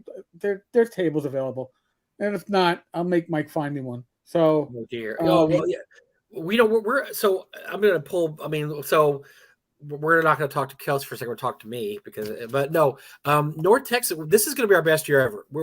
We are going to absolutely sell out this year. Our goal is always to have 500 people. Because we're a small intimate convention. We'll probably have some walk-ups. We are going to definitely sell out. So if you're thinking about coming, I would buy a ticket. Now, if you don't get to come this year, you can always roll it over next year. So that's something to think about. But Kelsey was one of the last people to get her game in. Understandable. She had so much stuff going on with her Kickstarter. Gary and I did not bother with that. And they filled up within 10 seconds. I mean, literally. As soon as Shadowdark, and it wasn't even under Shadowdark. Gary put it under Shadowrun accidentally. They still filled up because people knew it was Kelsey. They knew she wasn't running Shadowrun. And so that's how quickly it filled up. And so we're happy to have her there. And like I said, I hope that more people will come to our con and start running Shadowdark. But yeah, we're going to be full this year. And it's just going to be great because, so many new people are there. I mean, Kelsey's there for the first time, and we have a bunch of other people that are there for the first time. And it's going to be good. And I'm just so happy that when I suggested special guests, I figured she'd big time me because her Kickstarter at that point was just racking up bucks. And she was like, no, I've always wanted to come to your con, but liar. If it's true or not, it made me feel good. So thanks, Kelsey. But yeah, I always lived too far away. And was too poor. I honestly couldn't afford to, but things changed. So there you go. Oh, yeah, money. Yeah, there you go. You're doing all right now. Oh man. The Caesar Doc. Can you comment on having bosses the players probably can't defeat? How to make it work for everyone? that is a 5e question, and I will therefore leave that question to you, because the old school answer is not the one that they're going to want to hear. Yeah, I don't know. I mean, I would say that it's their job to figure it out anyway. You know, like don't like fight dirty. Don't just run up to him and stab him. Like there's actually the adventure in the quick start, the free quick start for the game has a boss that's ridiculously too hard for the players. It's the Scarlet Minotaur. It's a full-blown minotaur that will and has TPK'd parties that just walk up to him. So, but the adventure's set up so that you can surprise attack him, you can set up ambushes, you can lure him into places, you can chip away at him, and so you have to be strategic about how you fight that kind of boss. That's how you do it. And sometimes you run away. That was a whole aspect of old school gaming that people don't really do as much now, but that was considered a strategy in old school gaming. Gary's group and them, they used to do that all the time. You get to a level, a demon comes out, everybody runs. I mean, you're not supposed to consider the fact that, oh yeah, well the DM put him in here, so that means we should be able to defeat him even though we're only 5th level. No, get your ass out of there. Run. Miles, I've heard the game uses feats. Is that accurate? That's why I've been iffy on it. Not a fan of feats. No, it doesn't. Yeah, I would have answered, but I was told to shut up. So I was like, I will leave this for Kelsey. It doesn't. I mean, characters have a very limited number of abilities that are special to their class, but it's like 3, and they get them at level 1, and that's it. So that's it. Mm-hmm. There you go. Mario Smith, thank you. We have a lot of fun with the carousing system. How would you recommend handling the bard, priest, and other followers, enemies they can pick up with some of the options in the table? Oh yeah, I would randomly generate them using the generators at the back of the table, or even like Tome of Adventure Design has a ton of generators. But if they randomly encounter that result, I think that the ally deserves to be randomly generated as well. Because there's no way you could just come up with a bazillion NPCs on the fly. Like you've got to use resources and tables for that kind of thing. Yeah. Well, I want to say I'm a big fan of the carousing tables, and that's something I never thought would have in my game. But I'm running through all deep, and yes, I stole your carousing tables, Kelsey. And we used them the first session, and we had so much fun because 3 of the characters were very close to going up in level. And I said, "Okay, do you want to carouse?" I said, "Well, what are some of the results we get?" I'm not telling you. You just have to decide. So 3 of the characters said, "Okay, we're going to do it because we're so close to going up." And it worked out for one guy, no problems at all. And he went out. Unfortunately, the bard got alcohol poisoning, and it didn't turn out very good for him. The other character, there was okay, except that he lost every cent he had gambling. So I said, zero out your gold. You're finished. You have nothing left, but you did get the experience to go up. I just think that is a very cool system, and I notice a lot of people are using that now. That's something that's really. I think Greg Gillespie said he will have a carousing system in his new OSR game he's working on. But yeah, it's fun. It's really fun because it's just that little extra thing you throw in at the end of the session. Okay, God, I'm only 200. And used to be when I would DM in the past, you're like, guys, 200 experience points away from moving up. You're like, well, I can't really give it to you. And I remember my brother said one time, well, can I just walk out the bar? Could there be 5 skeletons out there I kill? Like, no, we're not going to do that. But carousing is great. It's a great system. And yes, I stole your tables and they worked great. We had a blast. And so awesome. I just think that's a really cool little element to add into there. Thank you. I got to make more. I got to expand the carousing system because I want to make a lot more results and things, especially key to certain locations. Like we want to go carouse in the city state because we know you can get these crazy results there and stuff. Yeah. Mm-hmm. Nice. Digital Prophet, thank you. Shadowdark was approved for a Fantasy Grounds rule set. Thank you, Kelsey, for approving that. And a big shout out to the Elven Tower for their Shadowdark support. Yay. Thank you. No, I'm so glad. I mean, thank you to the folks who've been working on VTT stuff because I don't know anything about, I don't know. And so people have been just offering their expertise in ways that I would never have been able to do on my own. So thank you for everybody who's working on those kinds of things. We've got Fantasy Grounds, a little bit of Foundry, stuff like that. Very cool. I mean, VTTs are a huge thing these days. By the way, Yeah, that's they're the here. reason why Wizards of the Coast is building their own. But I mean, they support Fantasy Grounds, support Roll20. Yeah. Even if you think they're corporate, Fantasy Grounds is much less corporate than Roll20 at this point. But seriously, I play mostly online, even though I'm in New York City, because my friends are all across this country. So it just happens to work out well for us. That's how you do it. We have it, and it's a different experience a little bit than playing in person, but I've made some just wonderful friends who I only played with online and then met in person like years later. It's just kind of incredible how that works out, but it's really special. Yeah. Mark Hansen, thank you. Question on converting other modules to run with Shadowdark. Is it easier to convert a 5e game or an OSR module, or is it about the same? Interesting. That is a good question.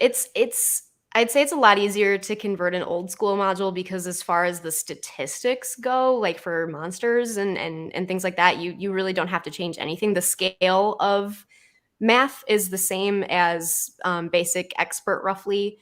The logic of the math is moving upwards always with like the 5th edition vibe there, but it's scaled way down. So converting from 5th edition I think would be a lot harder because you'd really have to you would have to boost you would have to cut down the power of the monsters a lot from 5th edition and just the design mentality. Like 5th edition is focused on different kinds of gameplay.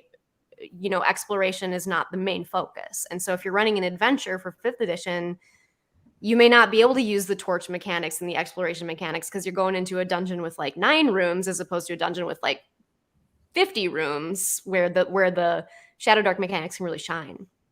So just all stuff to bear in mind. Oh, so that just reminded me of something else. You've taken a little bit of flack about your experience point system because people say, "Oh, it's really too hard. You're not getting experience point for golden gems, right?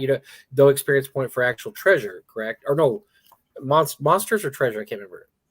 It's monsters that you don't get for. You get experience. So okay, I got mixed up. The monsters. You're not going to experience for monsters. Well, then you're just going to have to, then the game sucks because you're loading up the game with treasure and it's all about gold and gems or whatever. It doesn't matter what kind of monster So what do you say to that when people throw that out there? Sneak around the monsters.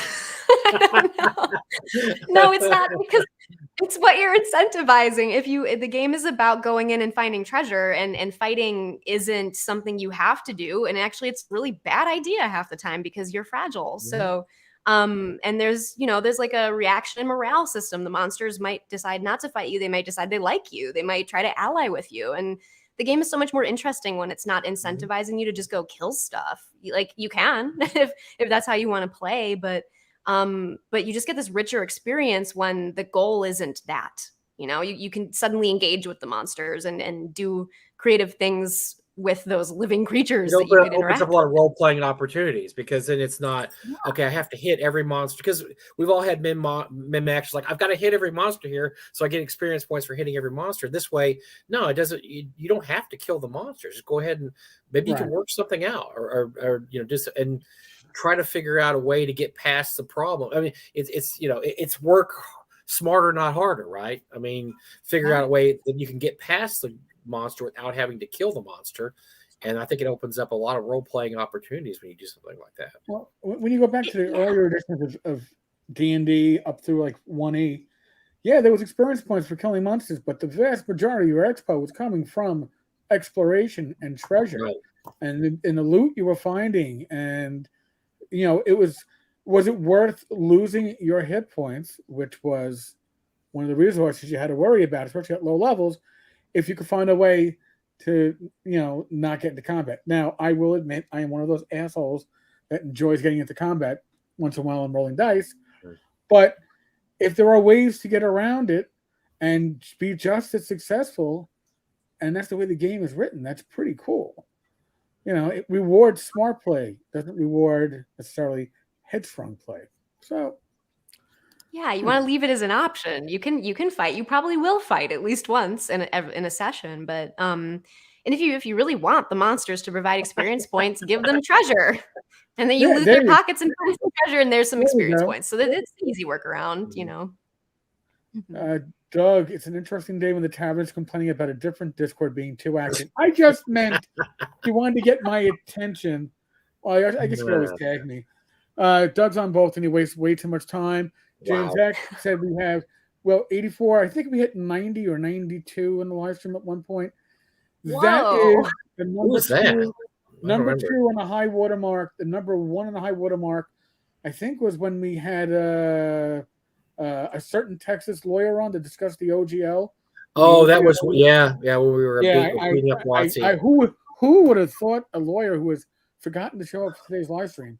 Our weekly beat up WotC. That was one of the first. That was the beginning of beat up WotC when they did the OGL. And speaking of that, I mean that was like a pennies from heaven for you, Kelsey, because everybody was hate WotC, love 5e still, but hate WotC. Oh, hey, look, Shadowdark. Let's give this person some money. So it's so funny because at the time, like the day the news dropped, I was like, this is the end of me. You know, it was not good news at first. And it ended up turning into what I think was a beneficial thing for me. But it really didn't feel like that at first. And I had to, there was a lot that went into figuring out how to deal with that when it happened. And, we all went through it. We all know. So I won't rehash it all, but it was really scary for a while, and I really thought it was the end of the game because the game was done. Every third party publisher was they were all crapping their pants. I mean, that's what boiled down because that's why I can't forgive WotC because they basically sat there and said we're going to put you all out of business. What it boiled down to, and of course they backed off it now because of the incredible outpouring that they had. I know they say that's not the reason, but that was the reason, and it ended up working out because a lot of third party publishers did really, really well in their first quarter of their. And I know your Kickstarter did really well. I'm not saying that's the only reasson your Kickstarter did well. Your Kickstarter did well because it's a good Kickstarter, but it helped though. I mean, I can't deny that. Yeah, certainly. Our club wants to know if he's still able to place, or they are still able to place late pledges. Are we able to go back and add more to existing pledges? I guess that's all on Backer Kit, right? Yeah, you can still do both. You can do late pledge, and then if you pledge, you can go into your Backer Kit manager and make changes to your pledges if you want to. So yeah, thanks for asking. There you go. Professor DM, Dan Master, who, by the way, I believe, Dan, you're still wrapped up with COVID. That was me, 2-3 weeks ago. Oh, that's right. Beer money for the Tavern. Whoa, beer money. Wait, hold on. This is going to beer money? I did not know this. Well, no, it's going to beer money. I'll save it for North Texas. How about that? Okay. Right? Okay. You buy me beer in North Texas, better, okay, good. All right. Well, good. Thank you, Dan. Listen, great channel, folks. If you haven't checked out Dungeon Craft, Professor DM, you really should. Really good takes on stuff and professional. Unlike Mike and I, who just come out to hang out. We have no clue what we're doing.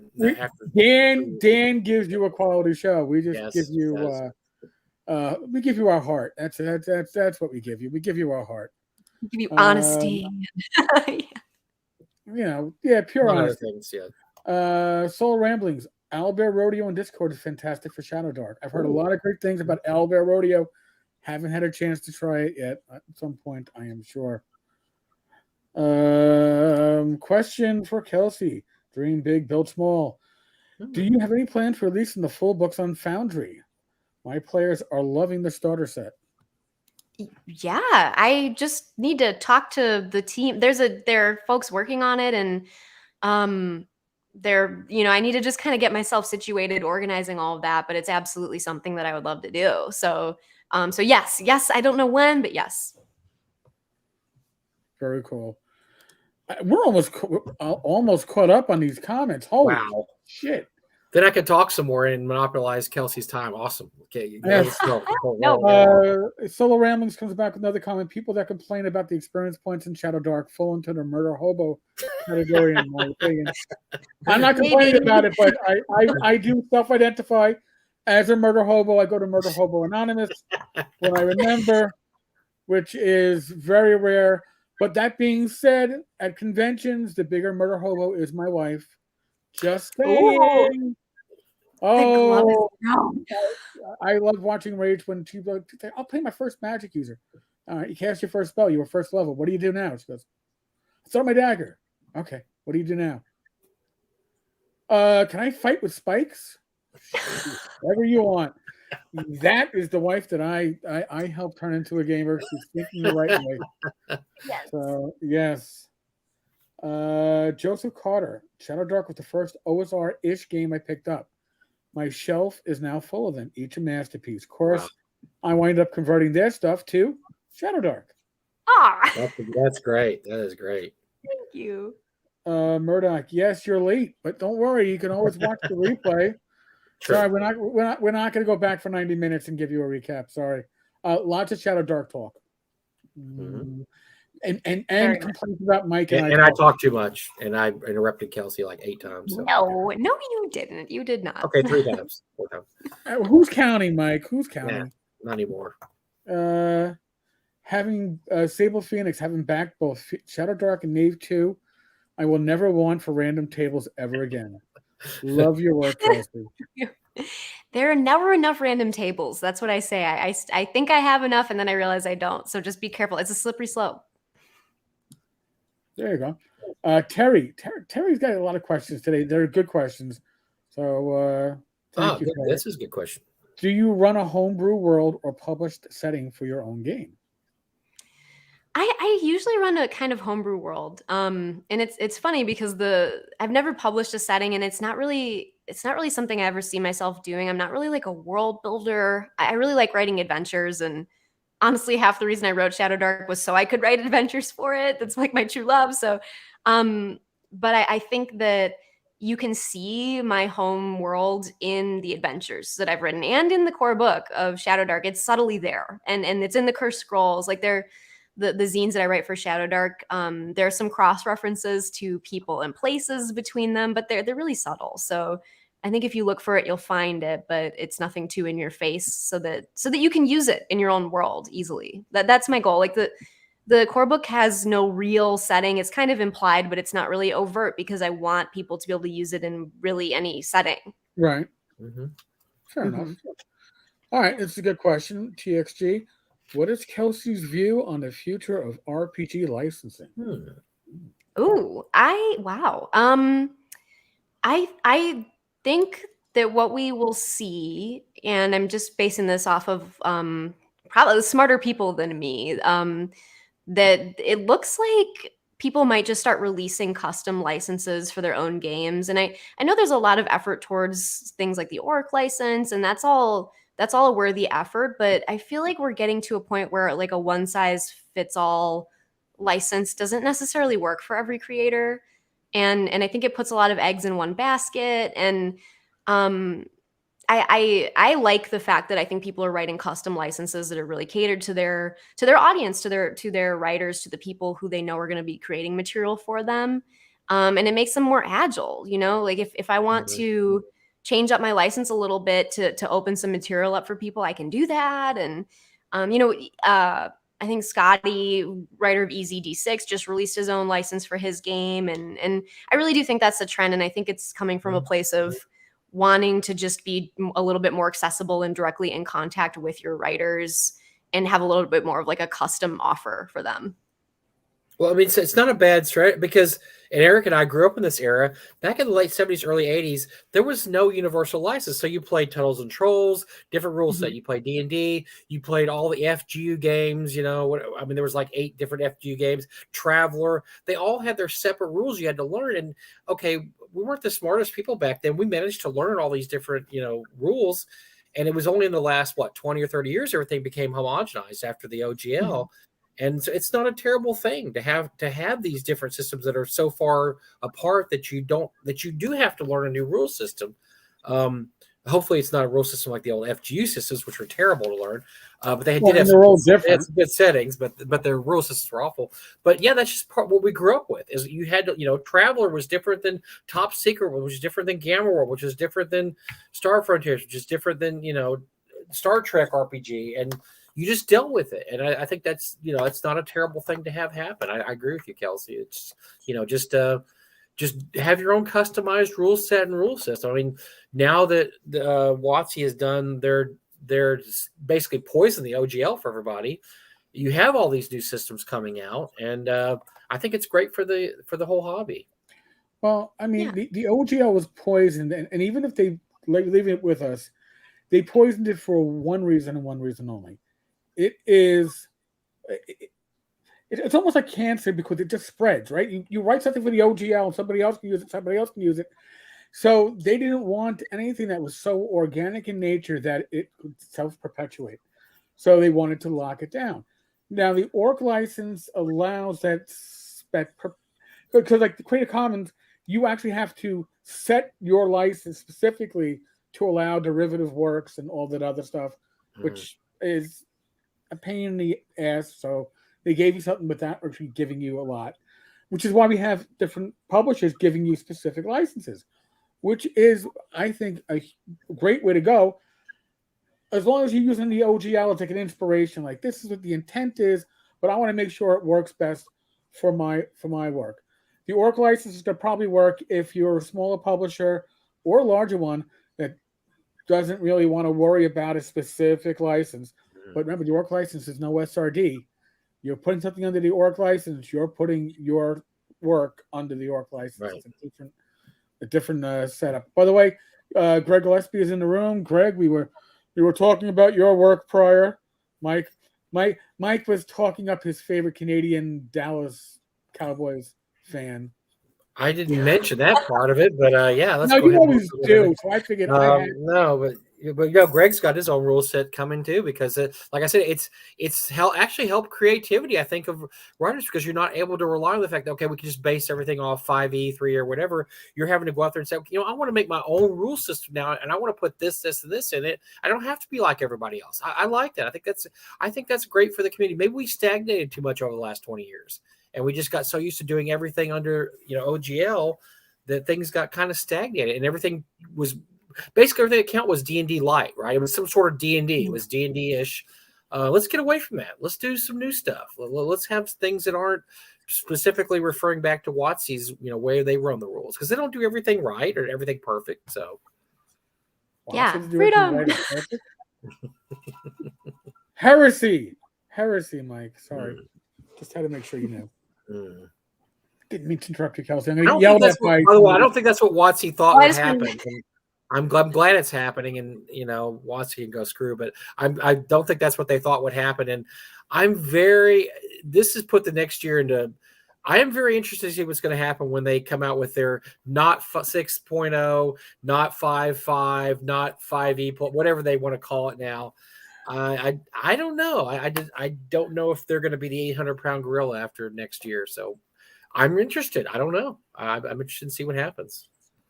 Yeah, we'll watch it play out. I am too. I really can't guess at what's going to happen when the new edition comes out. I mean, I don't know if they're trying to bill it as a new edition or not anymore. I feel like my understanding of that keeps changing from week to week. So I don't know. I think they went back on Eric, right? Didn't they kind of say, wait, we're not going to really do? Well, the mechanics are 5e is the mechanics, but the classes are not 5e. The mechanics aren't changing, but they can change the classes because the classes aren't part of the rules. Or something like that, even though they're published in the rule book. So I'm going to just call it 5e reviled going on, right? Yeah. And like we saw this with 3rd edition. Everybody who was super invested into 3rd edition didn't want to change. When 4th edition came out, they didn't want to do it. And I'm like, well, I just feel like it's a little bit of history repeating itself, but I can't guess. What the recent past has proven is that I cannot guess at the future. So who knows? Yeah, who knew that within, what is it, 2 weeks, Eric, they undid 20 years of good, of basically saying, hey, we're the good guys. Look what Ryan Dancy did. He made this game accessible to everybody, and within 2 weeks, they undid all the goodwill that had been done over 20 years. It's just amazing how far they fell so quickly. Just remember, all the bad PR, nobody took responsibility for it. No, they still have it. Yeah, we have no idea. We're still blaming other people. Like, this wasn't our fault that Easley's name got scratched off his poster for the D&D movie, and we don't know who did that. That was some intern. They blame interns all the time. I have no idea. You need to hire some interns, Kelsey. Hire some interns. That way, when you screw up, you can blame your interns. It's perfect. Oh no! Mike volunteers. I'll do it. I'll be an intern. Yeah, just blame me. So Mike, he talks too much and he screwed up my game. There you go. Then fire me. It's perfect. And it'll work out. It'll be great. I can just do that. I blame Mike for whenever something happens, you know. Yeah. That's what Frog God does. I mean, come on. Oh, hell yes. Oh no. Oh. Bis Nunya, what is Miss Kelsey's take on abstract armor class mechanic as opposed to armor reducing damage in combat? Is armor reducing damage more logical for a darker feel than AC? I've definitely played reduction. You know, like Cairn has you have a armor rating and it essentially reduces the amount of damage that you take. Right. Class is like that. Yeah. It's right. I don't know. I mean, I don't have a personal opinion on how that impacts the feel of the game as far as darkness. I think that darkness comes from danger. And so if your armor class system supports fragility with the characters, like makes them more vulnerable and increases the sense of danger and that death is imminent, then it's working to increase the darkness level. I don't think Shadowdark needed that because low hit points is really and the light mechanics are really what's trying to increase the sense of danger. It wasn't really pinned to armor class. But yeah, if you want to make combat feel really deadly and that's the way that you go with it, then just make sure it makes the characters feel vulnerable and weak, or not weak, but you know, like they could be killed. Right. So make them not afford any armor. There you go. Then it's just pointless. Darcy Perry. Darcy, by the way, is a third-party publisher for Shadowdark, and he likes ducks. Great stuff. Do you think your approach to Shadowdark third-party content and openness toward third-party content creators is a part of your success and a strength for the Shadowdark community? Oh, I mean, I hope so. I want people to write for the game. I want to play adventures other people write. You know, if I'm the only one writing for the game, I don't get to have fun and play in it. So I'd like to think so. I'd like to think that fostering community makes the game stronger. And it's, you know, it's not just about making the game stronger, but I want to let people in and like let people use the system to make stuff that maybe they never thought they would make. And you know, if the OGL hadn't existed, if something like that hadn't existed for D&D, I wouldn't have been able to become a professional game designer. So to think that I could maybe give an on-ramp like that to even one other person is a very special feeling. And maybe it'll happen. You know, I would love to see that happen someday. Nice. Ron Fraser, do you think you'll do homage adventures of different old school classics? Oh. Like a B2, like should I do? Yeah, you know, it's maybe Caves of the Poorly Known or something like that. Caves of the Legally Distinct Horror. Yeah. On sale in North Texas, B 4.5 are add-on to the Lost City. So yes, there's money in doing homages, but no, this will be available in North Texas. By the way, anybody interested? It's Tom Wilson and Charlie Phipps. So Kelsey, there's money in doing homages. Go do it. Definitely. I've already sneaked in a little bit of like, you know, in the adventures I've already written, I've sneaked in minor homages, but not like the actual adventure itself, really. Maybe we should do that. Well, maybe Goodman Games will let me do Thracia for Shadowdark. Well, let me put you on the spot. So tell us some of your favorite old school adventures. What have you run through that you thought that's really cool, and then you found out, oh, that was written back in 1982 or whatever. So what are some of your favorite classic adventures? Oh, I mean, I can't not mention Caverns of Thracia for this. You know, how do people even pronounce that? I don't know if Thracia is the right pronunciation, but well, you could ask Janelle this when you go to our convention, because Janelle will be there. I'm so excited. Can I tell you something? I'm going to make a slight diversion. I got to be on a video interview one time, like a panel with Janelle, and I was so starstruck the entire time that I literally can't remember one thing she said. She explained how to pronounce her last name. She explained how to pronounce Thracia. I literally can't remember because I was like, oh my God, I'm talking in this thing with Janelle. So I should probably go, like, maybe I can rewatch that. There's got to be a replay somewhere where I can have these questions answered. But yes, her adventure writing for me was probably the most influential. Like Dark Tower. Like, honestly, maybe this is, I don't know, is this blasphemous? I actually really like Judges Guild older material. That's my favorite. We're huge Judges Guild fans here. Yeah, I'm like, well, then like the Wilderlands and you know, things set in Judges Guild stuff, this anything city state related. And I mean, definitely, like, I've run some of the classics, like Keep on the Borderlands and stuff. I've run them for my friends in Shadowdark, kind of as play testing. I wanted to make sure that they felt like they should.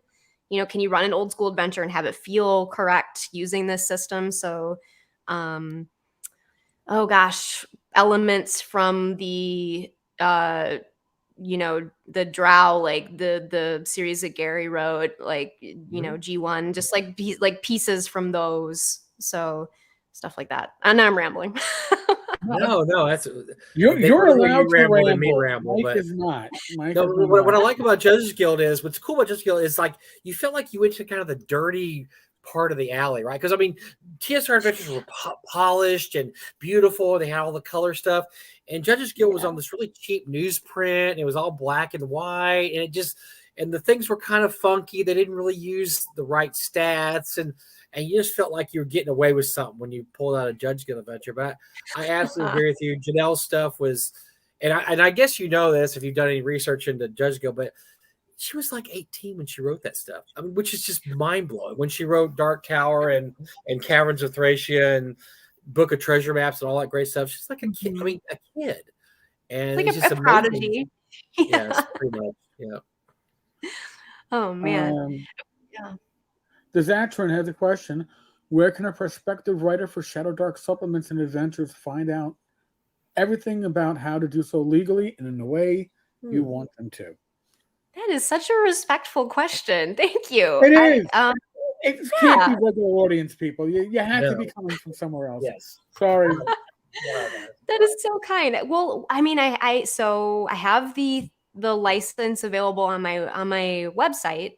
There's a section about writing third-party content. You can download the license information, but perhaps more importantly, in a week or two, I'm doing a live AMA with I have Greg the lawyer, who is my lawyer, my legal IP related expert, and we're doing a live AMA to try to answer questions and like explain how you can use this license and just like genuinely answer people's questions, because I even how to use the OGL was so confusing that I wrote an article on it that became like the most popular article on my website, because people were constantly trying to understand this, and it's just not well explained. So we want to like just actually answer people's questions. So if you want to come to the AMA, I think it'll be a Sunday in 2 weeks from now, and we want to like reassure people about how to do stuff and how to use things, because we're not trying to like get you. We're trying to make it easier for you to make stuff. So there's Greg right there. He just popped in. He dropped the small buck. Thank you, Greg. Appreciate it. Greg is a hero. He truly saved the game in his team. Thank you. B2 is my favorite module of all time. I'd love to see a Shadowdark take on it. The HackMaster 4E parody, Little Keep, is one of the best. They had a license to do that. They had a license because somebody screwed up and reprinted certain strips that were in the back of Dragon. Oh yeah, that's right. That's how Kensler got the rights to do all those. They got the license to AD&D 2E so long as it was parody. So really, yes. I actually bought the first HackMaster when it came out because I love Knights of the Dinner Table, and I remember reading through it and being like, I think I understand how to play, but it was a little over my head. I was a little young at the time. But so they've done four editions since then. No, I believe it was an inside joke. Basically. Inside joke. So HackMaster, yeah. So I guess their first edition was built off 2E, but was that like HackMaster 3 or something like that? It was like 2E on steroids. It basically put every single rule there ever was in 2E into the game. So it was 2E on steroids, and then with a hit point bump, everybody got a 20 hit points.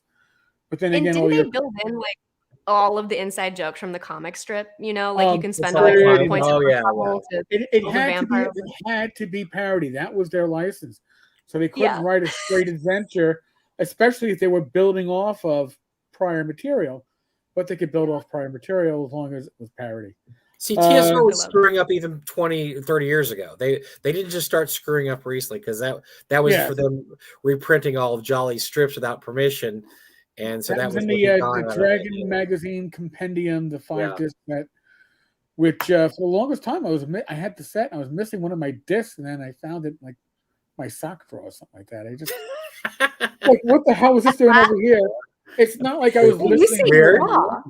very weird. You say sock draw. My wife says that because she's from. I lived in New York City for a long time, and Okay. she's from Long Island, and she says draw and all the words that I ceaselessly make fun of her for saying. Well, you know, and I listen. I'm the borough of Queens, so you don't get much more New York City when we don't get the Brooklyn accent, and I don't quite get the Bronx accent, which is different. I worked there for a while, but yeah, Queens is like that Long Island sounding. Yeah, That's where my dad-in-law is from, so I think you guys probably know some of the same places. quite possibly. Thracia is right there. The 2E on steroids is 4E, and then they made a serious version they call 5E. That's correct. Yeah, that's what they did. Oh, okay. It's a fun game. It's like I said, if you take away all the kind of parody stuff, the bouncing Betty fireballs, whatever, it's basically just a way to play 2E without the 2E rule books, with everything shoved in there. So yeah, and they did some pretty good versions, their own versions of stuff like D1 and D2 and what else? They did B1, B2. They did all that stuff. They did all the classic stuff. They were allowed to do that with their license. I think the license only lasted 3 or 4 years. No, I think it was a 10-year. I think it was a it was long 10 one. year. Oh wow, It was 5 or 10. And when it was coming to an end, that's when they put out like the basic rules for the new edition, which were you could get the books for $5 in print. So of course I was like, I don't have a gaming group, but I'm going to order like 10 because at some point I'll have one, and I still have them in my closet. So God only knows. And yes, Mr. Lawyer Gregory, thank you, appreciate it. I mean, if you want to do a Shadowdark version of B2, it's not that hard. Just do a keep and do some caves, a bunch of creatures in them, and boom, you've got then Shadowdark it up, and you've got your own version of B2. So yeah, I've got to, this puts the bug in my ear for this for sure. Yes. It might happen now. Look out. Do you ever like get a project idea and you're like, oh crap, now I have to do this because you thought of it and it's like too cool, So you're like, oh boy, I'm going to have to do this now. It's going to haunt me till I write it. Joseph Carter, thank you. Thank you. You folks are awesome. I might have to buy Mike a new headset with these. Actually, Mike's working out pretty well without that. I don't understand why it messes up sometimes. It was fine the last 3 shows we did. I have no clue what happened this week. I don't know. Mike, you're like my sister. By the way, I have a new chair. This week. Don't get along. This is my new chair because the one I had last week after our show, I sat in it and leaned back, and my 300-pound body snapped it in half. And I about killed myself, and so I went out and bought the same chair, just a newer, but it's new. It's great. It's all nice and comfy, and it's great. I'm gonna take a nap here while you talk. No, not allowed. Not allowed, Mike. All right. Because remember, I'm going to see you in a few weeks at North Texas, and if you screw this up, I got my times to get you back. Shark has a very good question. Kelsey, I love you, and Shadowdark. Have you considered doing a zine about Dark Ages Britain? Like with druids, Celtic barbarians, bards, and a tie-in with your Viking zine. Ooh, Shark, I appreciate you. I would love to do something like that. You know what? I haven't seriously put down plans for that because I feel like I'm overwhelming people with like dark forest and Celtic stuff. But like I love writing that kind of thing. So if people would be happy to see it, I would be very happy to write it. So. Maybe I should ask the audience across, the Shadowdark audience if they would want to see something like that, and give me permission to do it. There you go. I mean, listen, folks, I'm going to assume that most of you are already on the Shadowdark Discord. But if you're not, I am putting an invite link into the chat. This is the place where you can join the Shadowdark It's community. a very nice Discord. People are nice. They will not haze you when you first come in and say ugly things about you, which I've had happen on Discord before. So it's a good community. Yeah, so it's really just nice. saying. But this is the place where I would if be- you get Kelsey feedback, that's the place. It's a great. I love that. I'm in the Discord server a lot, and if someone's mean to you, you tell me because I will talk to them. No, I'm just used to that because sometimes you pop in Discords and there really is this weird hazing that goes on that people have been in Discord for a while feel like it's their territory. And so somebody new pops in and asks a question like, well, that's a stupid question. We already answered that, 3 discussions ago. And you're like, whoa, hey, calm down there. That's not helpful. And there was none of that. That's not no, helpful. None of that at the Discord, the Shadowdark Discord. It's very nice people. Yes. Dream big, build small. Is there an official Shadowdark setting and hex map? I think you covered this, but yeah, there's I'm like, where is it? I'm looking at my desk, which is like a nightmare right now. I mean, the zines have hex maps in them. Each one does. So each Curse Scroll zine has a hex crawl and a full adventure. And other things. But so there are 3, and they're each 3 from my actual home game world. So I guess it's kind of a look into my like world setting without being too demanding that you adopt it.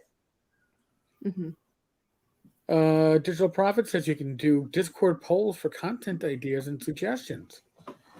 Well, I need to figure that out. I need to figure polls out.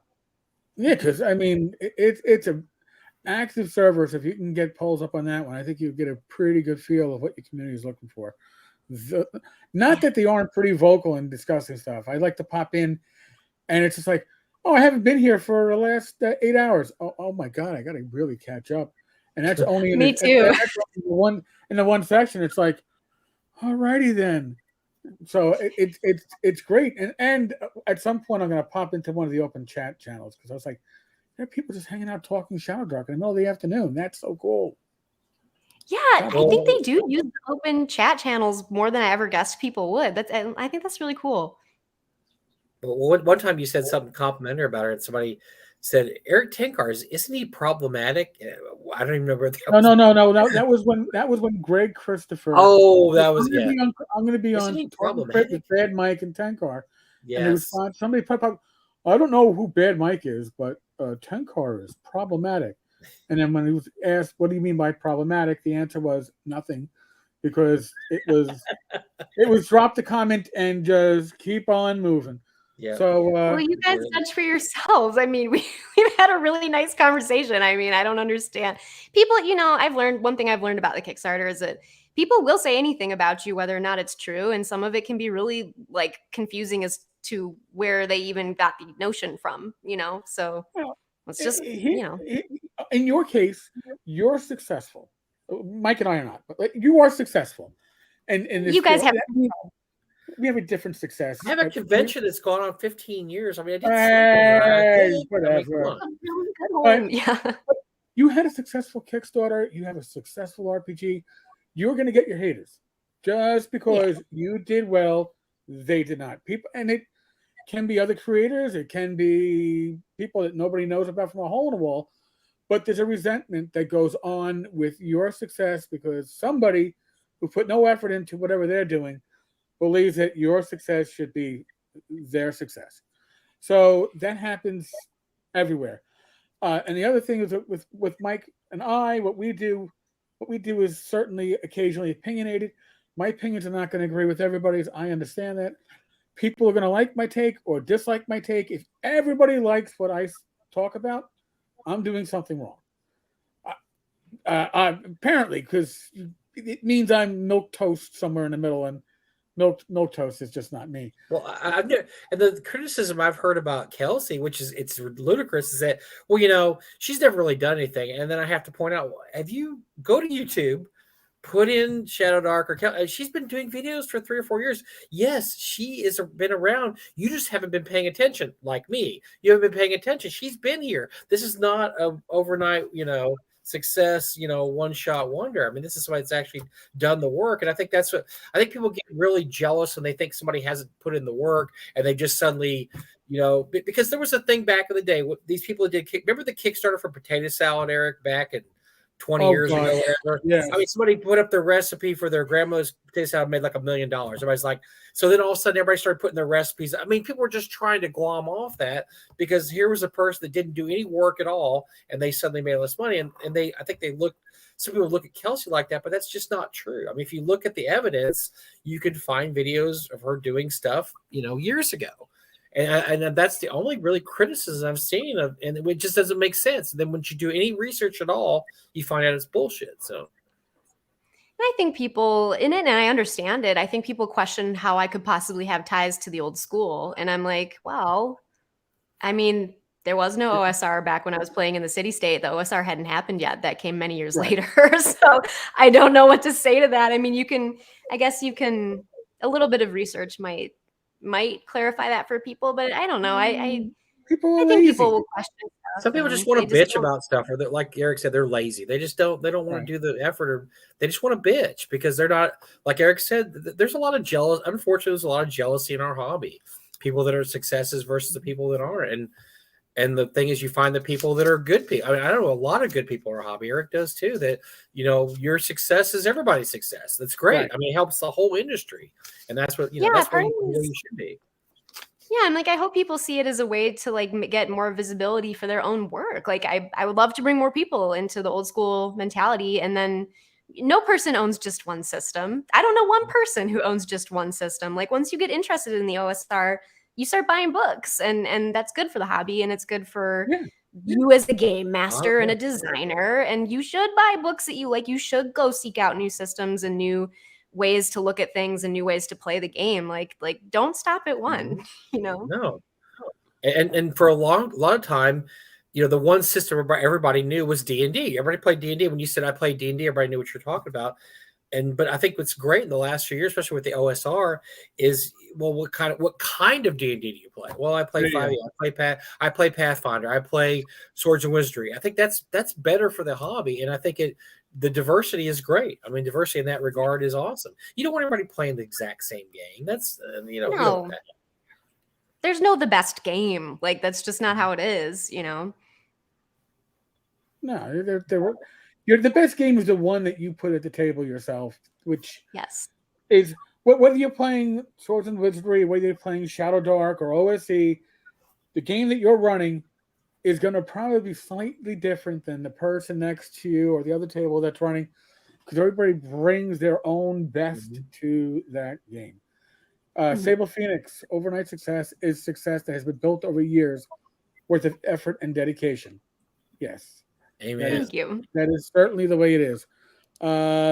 Douglas Cole. I honestly didn't know of Kelsey before the Kickstarter, but I was instantly won over listening to her do the Ranger build. This person has done their homework.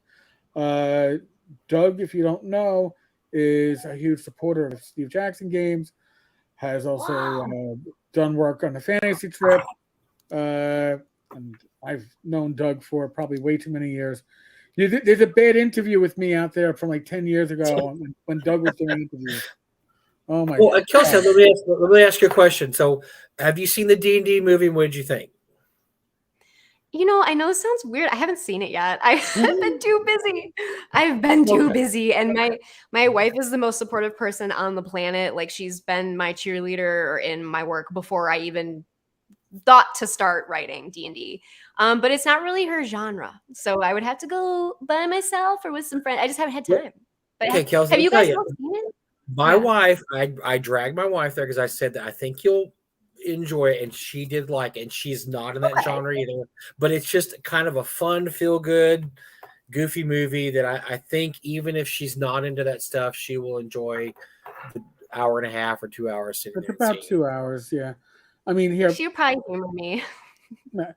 I'll put my wife, who has fallen asleep the 3 times I've tried to get her to watch Fellowship of the Ring.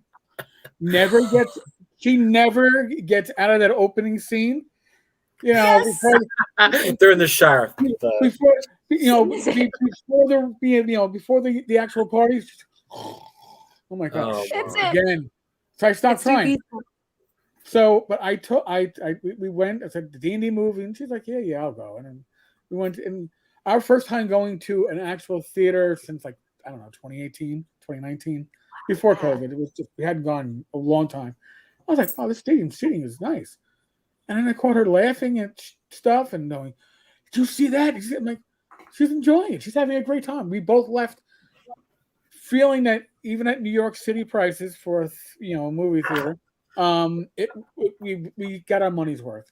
So My wife saw it twice because we saw it, and then my granddaughter wanted to see it last weekend. So we took her, we saw it again, and we enjoyed it. It wasn't like, oh God, we gotta go see this movie again. It was a fun flick. It was I think I didn't find it I didn't find it. It wasn't the best movie ever, but it wasn't disagreeable to me. I know some people have problems with it, but it was not. There was nothing in there. I just said, "Oh God, I just can't do it." Greg Gillespie's not saying anything in the chat. So Greg hated it. I know. Greg must have hated it. logged out. But I mean, I did not find the same problems we did with it. But we're all different people. I mean, and I understand some people want a more serious D&D movie. I can understand that. Maybe this will pave the way for at some point they will have a more serious D&D movie. But for what they were trying to do, I think they did a good job. So I'm for sure going to see it. Get your wife to go see it. You just drag her to see it. Say, look, we're just going to have a movie night. You're just going to have to go see it. Tough luck, Well, I think there's hope nice. because first of all, she's coming with me to Texas. Awesome.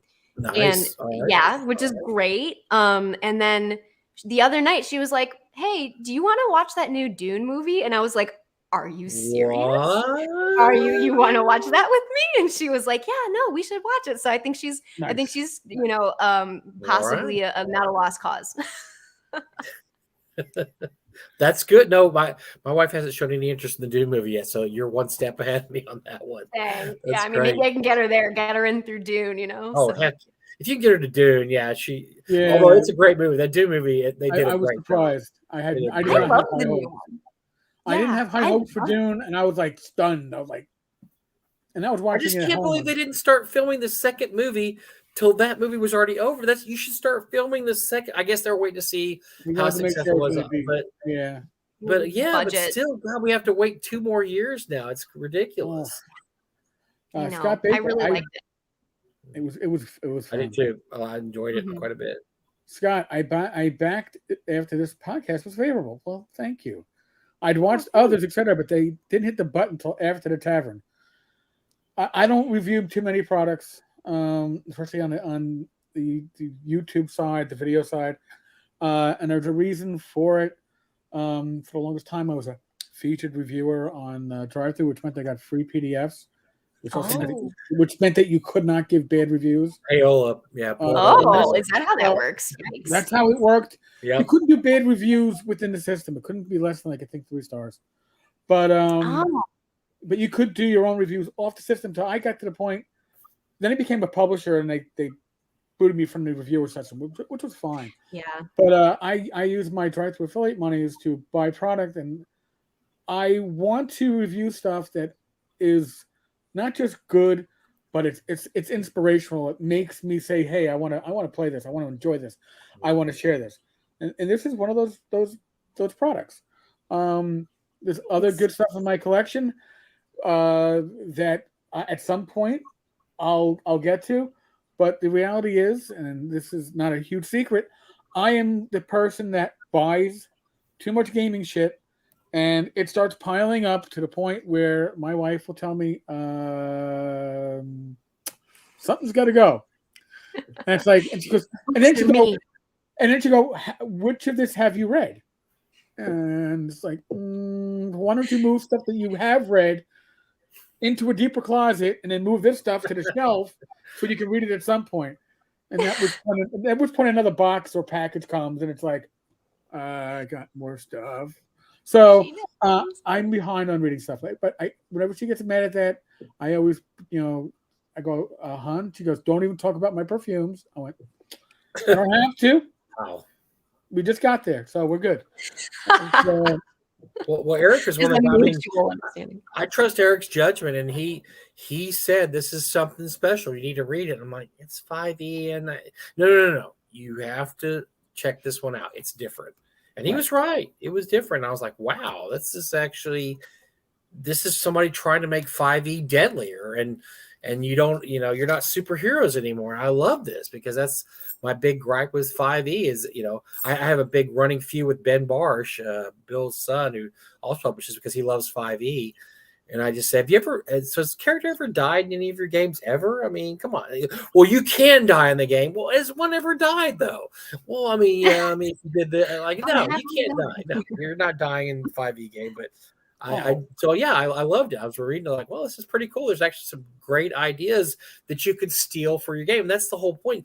Even if you don't play Shadowdark or Swords of Wizard or whatever, you take things out of it. Like I took the carousing tables and there's probably other things I'll end up stealing from your game, Kelsey, but that's the mark of a good game is when you take things out of it to use in your own gamer system.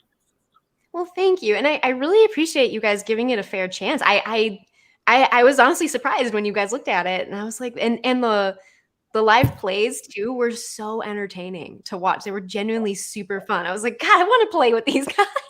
Oh, listen, and the reason why they were so entertaining is pretty much everybody in the group is on some level someone who's designed their own system, and everybody in the group is a DM by trade who just happens to enjoy playing with this group. So we can critique a system like Shadowdark was critiqued as we were playing it, or Matt would have a question and throw it out to the panel, and the panel would be like, all right, well, we're gonna crowdsource an answer for how this is gonna work out, because we all have that mentality. But it played so well. Again, Shadowdark, when I got the quick start rules in PDF and I started looking at them, and usually, again, to be honest, even stuff that I think is pretty cool, I'll look at it and go, this sounds familiar. I've already seen this. This is like, this looks familiar, but it reads differently. It's like, wait a second. I can't make assumptions, even though it feels like a comfortable pair of shoes that I've worn, but they aren't, but they feel damn comfortable. And then I started reading it. I'm like, holy shit, this is really, really good. This is, it's old school with a different chassis. All right. The chassis might be different, but it feels and smells and tastes like an old school RPG. Would I feel comfortable running it? Is always the question I ask myself. If I have a rule set, would I feel? And there's like Tiny D6. Yeah, I'd feel comfortable running Tiny D6. I'd have fun with that. Tunnels and Trolls up until like 5th edition. After that, yeah. But again, I'd feel comfortable running it with the right group. Shadowdark, I'm like, the right group is my group. And when Matt Jackson's like, he looks at the rules and goes, this is pretty good. It's like, hey, would you guys want me to run you through a live stream? Like, wait, we're actually going to, we all swore, by the way, just so you know, we would never run a real play, a live play ever. We would never even record a session amongst us because we are a bunch of assholes. Okay? We are the typical gaming group. We're always picking on each other and making comments and just being a bunch of jackasses. And I was like, I've known these guys for years. And I went, listen, like Joe, I've known you for like 10 years. We always swore we would never ever do this. He goes, yeah, I'm in. Wow. That is your system. It got this old bunch of crotchety old fucks to actually say, I would never record a session. Oh, well, let's do another one. We had a great time. Greg, you want to take the next one? So we get a different point of view on the jamming. Like, yeah, it's like, I was like, we created a monster. And the views were very good. The feedback from the community was great. We had people, like, hey, I'll give $10 to give Rob an extra saving throw or a healing potion or whatever. Well, you guys could play Candyland and make it entertaining. Like, you guys are such a fun group to watch. So.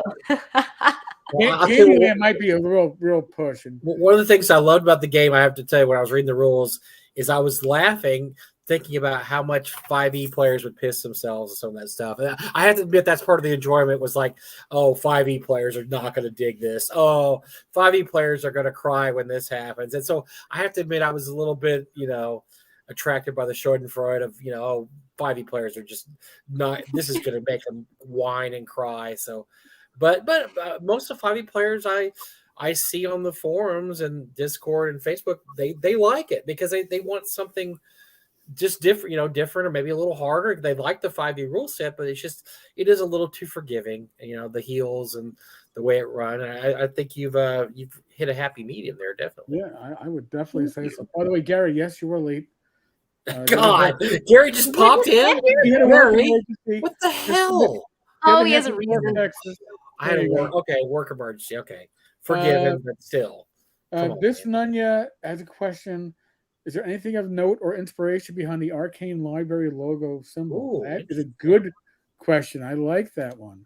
Yeah, I mean, there is a little bit. It's my wife helped me design it because she's a just super multi-talented. She's an artist. She's everything, and so we were putting together a bunch of inspiration, and I wanted to maybe have a little bit of a Celtic vibe because that's some of my own heritage, and I've always loved like Celtic knots and things. And I also have. Do you guys remember?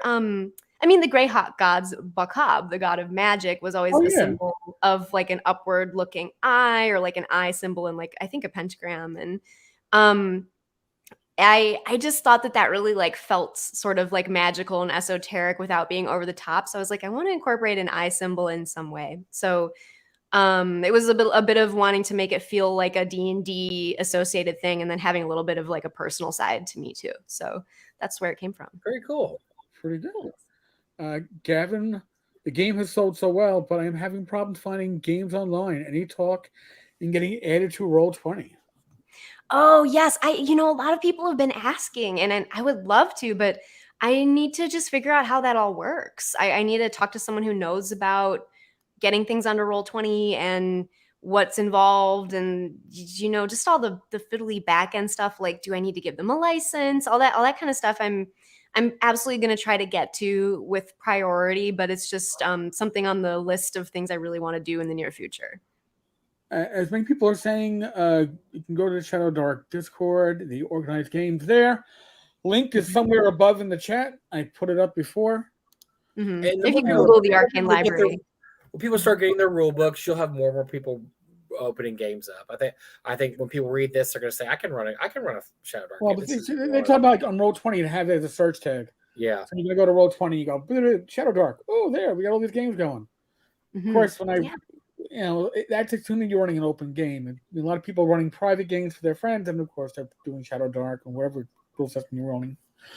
Kelsey, how would you approach tweaking a campaign with a Shadowdark encroaching upon the glorious light of the Roman Empire using Shadowdark rules in an ancient Rome setting? Wow, you really hitting hard. I love this question.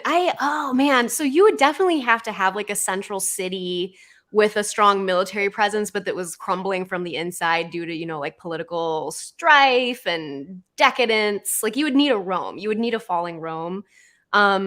And I think you would need another power system that was more like the Picts, it would need to, like, I think that you would need to be able to contrast Rome crumbling with the forces that are making that happen.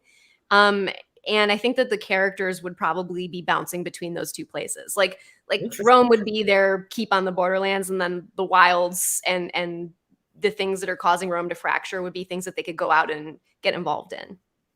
I think that'd be so cool. I think Rome invading when they conquested England, they did the conquest of England, the Celtic people. I think that's Shadowdark right there, man. Because there's some. Read some of the old Robert E. Howard, Cormac Mac art. That's what I was just thinking. I was thinking of like Bram MacMorn and like those would be so cool. Yeah, I was just what was the story I was just reading? It was Worms of the Earth. Oh, great. One of the best stories Howard ever wrote. On that. Amazing. Yeah. It's horror fantasy horror right there. Yeah, that's a great story. And that would be a Shadowdark game, definitely. Oh, yes. Nice. Base it on this. Yes, but see that's what I'm telling you. She's authentically old school. She has Howard but at her desk. Come on, man. Write the setting, write the campaign up. I need Shark to fuel me because he's been asking a lot of good questions about like that whole time and region. Yep. David wants to know if the Shadowgate game and video game was the Torch Timer influence. As out of touch as this sounds, I actually didn't know about it. And people also ask if I played Darkest Dungeon, and I have not. I know of it, but what's funny is I think people are like, oh, you must have based this on Darkest Dungeon. And I'm like, actually, I think Darkest Dungeon is probably based on first edition D&D. So, we're both drawing from the same source material, which is why it feels similar. But there's a lot of, D&D inspired so many really wonderful video games like that, Yeah. Justin has a great comment. As someone who started playing with 5e, the layout and efficiency of language was a thing that drew me in. It's amazing how much content is in such a small book. It's very well written, Kelsey. Yeah, appreciate that. Thank you. It's very presentable. Yeah, I'm so happy to hear that. I think OSC was too. OSC had that same feel to me too, where it was just really easy just to open it up, get into it. Because so many rule books nowadays, they open with a 6-page introduction or forward. I don't need that. I flip past that to get to the good stuff, and I appreciate when people just get right into the game and here's what you're going to do and here's what you need. And I like that a lot. Thank you. Spawn. Yeah, James Spawn. Ruining my evening. Good Lord. He's going to send you another bobblehead or something like that. Thank you. So, he has a B author fetish that he tries to get me into. So it's just a long story, but he has a B author fetish. He sends me B author material constantly. It's really a sickness. Yeah. Although I think B author is an incredible talent. I love B author, but James takes it to the next level, and it's just it's creepy. It's very creepy. Listen, he's like my brother. Just we're a couple of states apart and only get to see each other a couple of years. But thank you for being so energetic and transparent in the creation of Shadowdark, Kelsey. Oh, thanks for listening to me talk about it, and I hope it doesn't bore people to be like, here's how I made that one rule that one time, but yeah. We have like 70 people still watching. No, they're not bored, Kelsey. Yeah, apparently not. No. Way to hang in there, you all. I think I'm surprised my torch timer, otherwise known as my bladder, has held up this long. We're doing pretty good. This is inspirational. A lot of it. Well, you have a lot of enthusiasm, because I think that is very. You can't fake charisma, and you can't fake enthusiasm. You can't, especially as old as Eric and I are. We see through that stuff immediately, and so you're bitter old fuck. Yes. Yeah, you're honestly really inspired and interested in your game, and so that gets other people excited too. When you care about your material that much. Thank you. I think it's funny. Like, do people ever ask you, like, why do you like this stuff? And the only thing you can say is, because I do. I don't know. I just like it. Yeah. It's impossible to explain, but you just I don't know, something about it just grabbed me and grabbed you guys. And now it's like a big part of your life. And I don't know. It's really cool. And trying to explain it to people outside of your larger community. My local pub, which has since closed down because the owner passed. Long story, but it was a great place. But I was one of the younger patrons because I retired at the cops. You retire early, and I'd be like, "Yeah, I'm going to a gaming convention next week. Won't be around." Well, you gonna play poker? No, they don't know. Yeah. Role playing games. What's that like? I don't know. Different type of poker? No, role playing is people immediately are like, what? Yeah. And you're like, I go Dungeons and Dragons. You go, that's still around? I'm like, yeah, it is. I'll see you guys next week. And it's just but now our that's the generation, that's my parents' generation, effectively. But at least even our generation, those in their 50s, I'm speaking for myself, Mike. I'd have to probably go a little bit older, but in any case, people we started gaming in junior high school, mm-hmm. And even if you weren't part of the group that was gaming, it was so popular at the time that you knew the nerds that were gaming, or the mm-hmm. not nerds, like the the faux jocks that played in the softball team, but then instead of like practice would cut practice to play D&D at house because so that was part of our generation. If you go be older than our generation, they don't have that reference. It wasn't part of their formative years. Every generation since has had the addition of D&D or other role-playing games, even Pathfinder or whatever, that at least was around and that they understood. When you are dealing with a certain generation, unless they got into it in college, which some did, it just doesn't resonate. I guess is what I'm looking for. Well, James, I'm not avoiding your question. Do lanterns and torches function differently in Shadowdark? Not really. I mean, they both last the same amount of time, and that's because it doesn't necessarily make real world sense, but it's not supposed to. It's supposed to be time pressure. You can shutter a lantern, and they take oil. Oil is always really handy to carry because you can turn it into a Molotov cocktail. So lanterns are more flexible, and if you drop it, it's going to break. So look out. Yeah, that's really it. Not a big difference.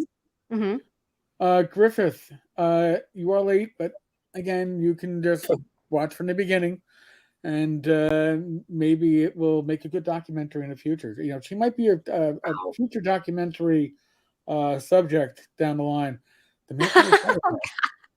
That would be something. I've never even.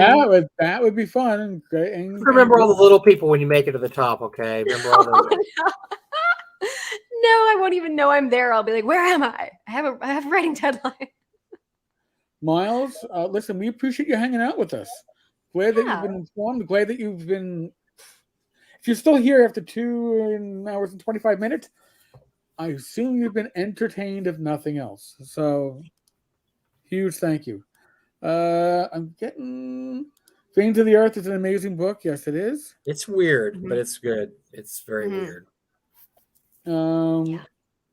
Let's see. Now, it really. I wonder if Kelsey's Torches in Shadowdark had any inspiration from the rules for light in that book. Well, I don't remember that. I gotta remember it.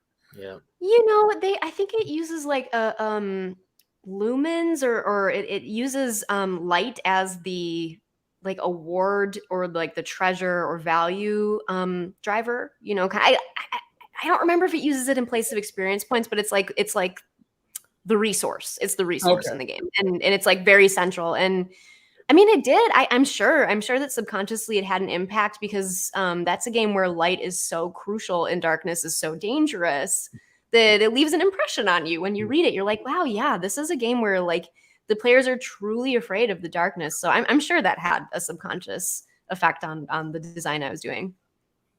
Well, it's always great to bring back the fear of the dark, and that's one reason I love Shadowdark, because that's something that should be. Look, if you've ever been in a cave, caves are creepy. I mean, if you've ever been under the earth in caverns, they're not these really cool, awesome, wonderful places. They're very creepy.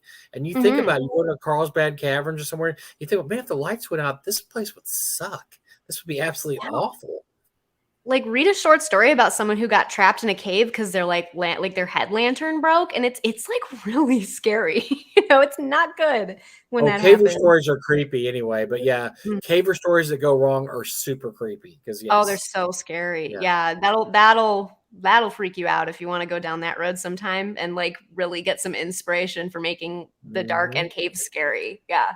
Oof. Oh, dude, show me a cave with water in it that you can actually submerge yourself, and you got to go from one. No, I'm not going from one. Nope. Get out of there. Not happening. Not happening. Not happening. One of the things that's really interesting, and you read caver stories, and this so seldomly happens in D&D games, is people get in these areas where they're really squeezing through to get somewhere. And I thought about putting that more in my games because that happens a lot, like with real cavers, and they actually have to squeeze in places. And at a certain point, you're like, can I get out? You're thinking, oh my God, that just freaks me out. But then they'll squeeze through, like, okay, there's a bigger cavern here.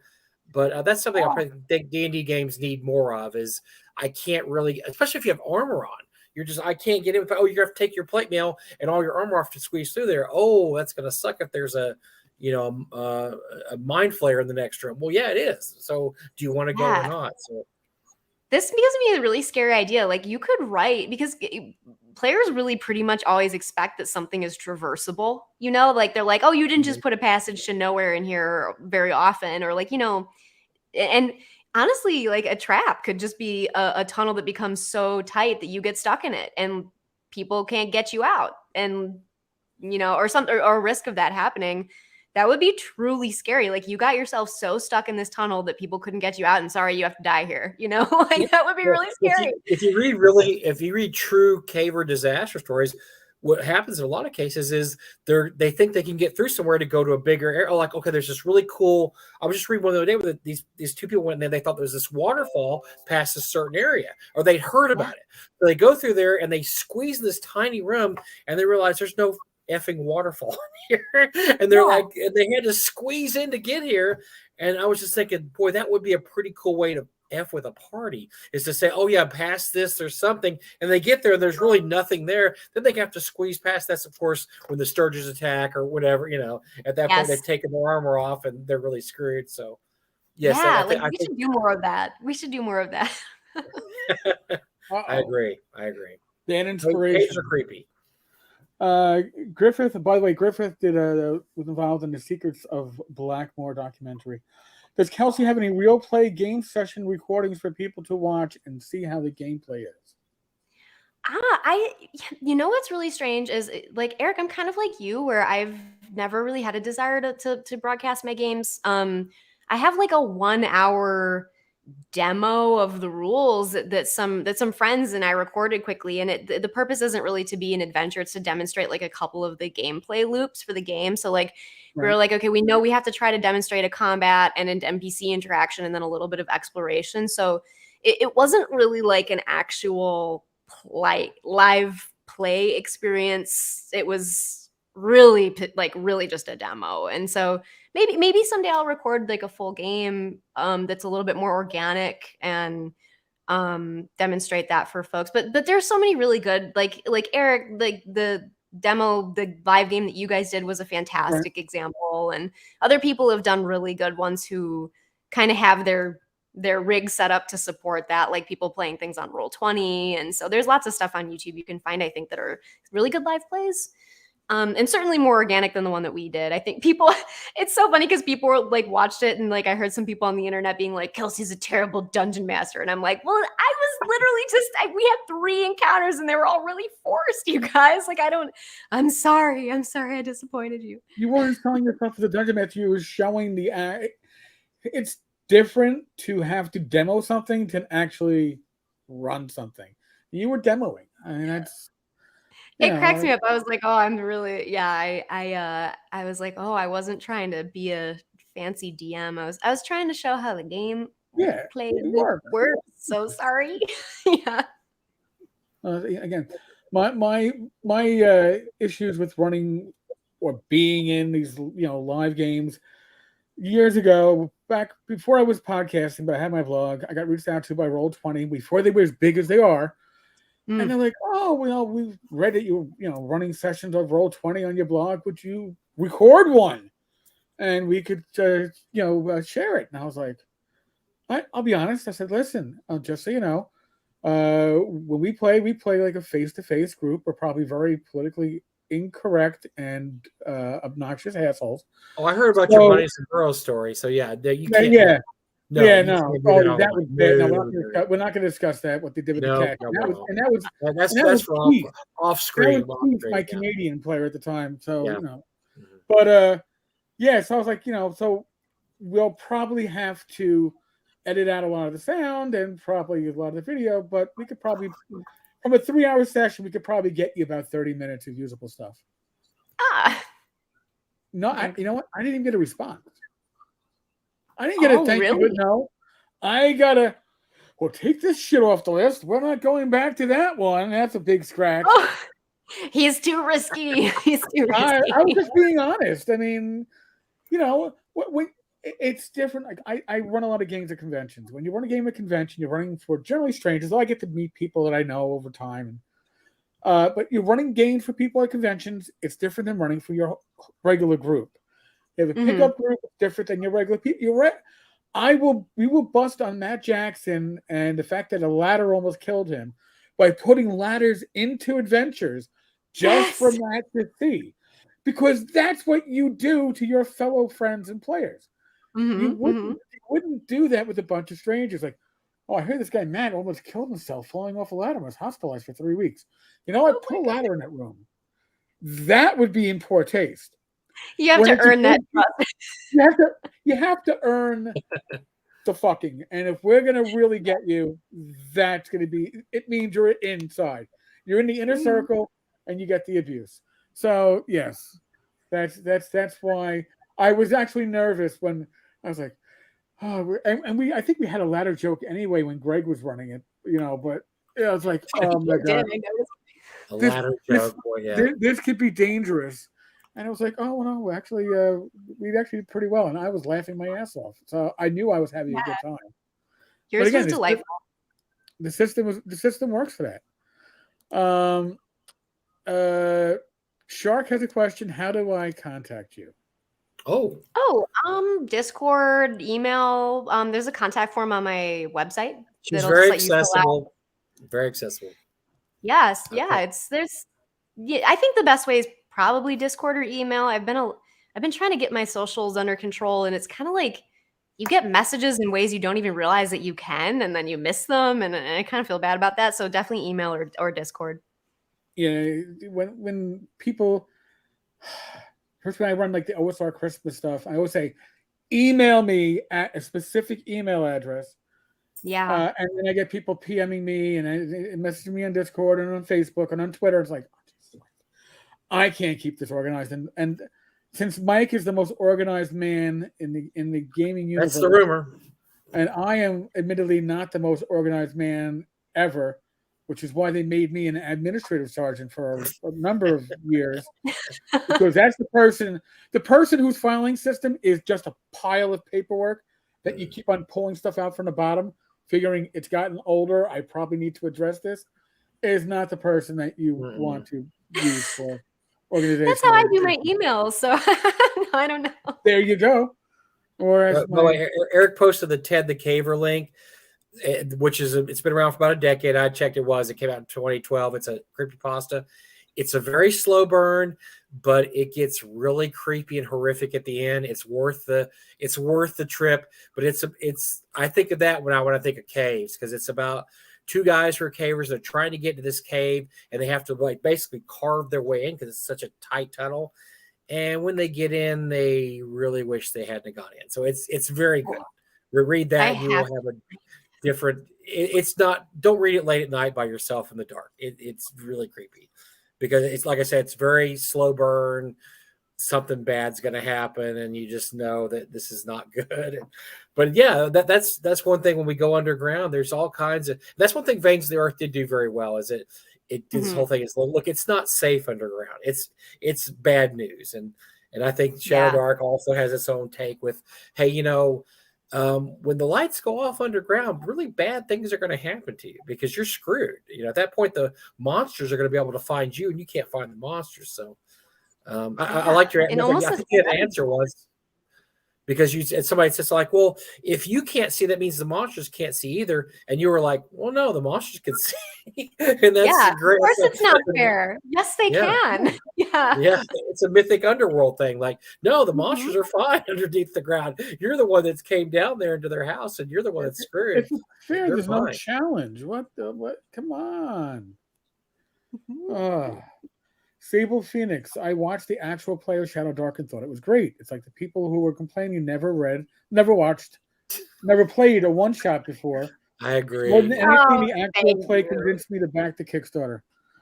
I should never have said that. Like, someone said something mean. Like, no, it didn't really actually hurt but thank you. I hope it helps some people see at least a little bit of the loop. And it's funny because my wife was playing in it, and she had only ever played D&D like one other time. So I was trying to get someone who had never played as an example of like, here's a way to explain stuff to people in an actual situation where you will have to. So, yeah. Yeah, I can understand. By bringing a non-gamer, when I was dating my wife, I think I ran her through a Tunnels and Trolls section, figuring it's only D6s. It'll be safe.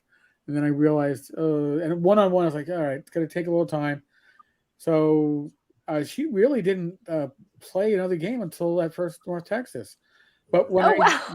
yeah, and then she got really into it. She was playing Time Master. I picked games that nobody would know the rules because they were old, and only like the DM and myself would have any idea. And I was right. So she didn't have to know the rules. She just had to like have an idea that she wanted to kick ass or, you know, use some wrestling moves. She just had a good time.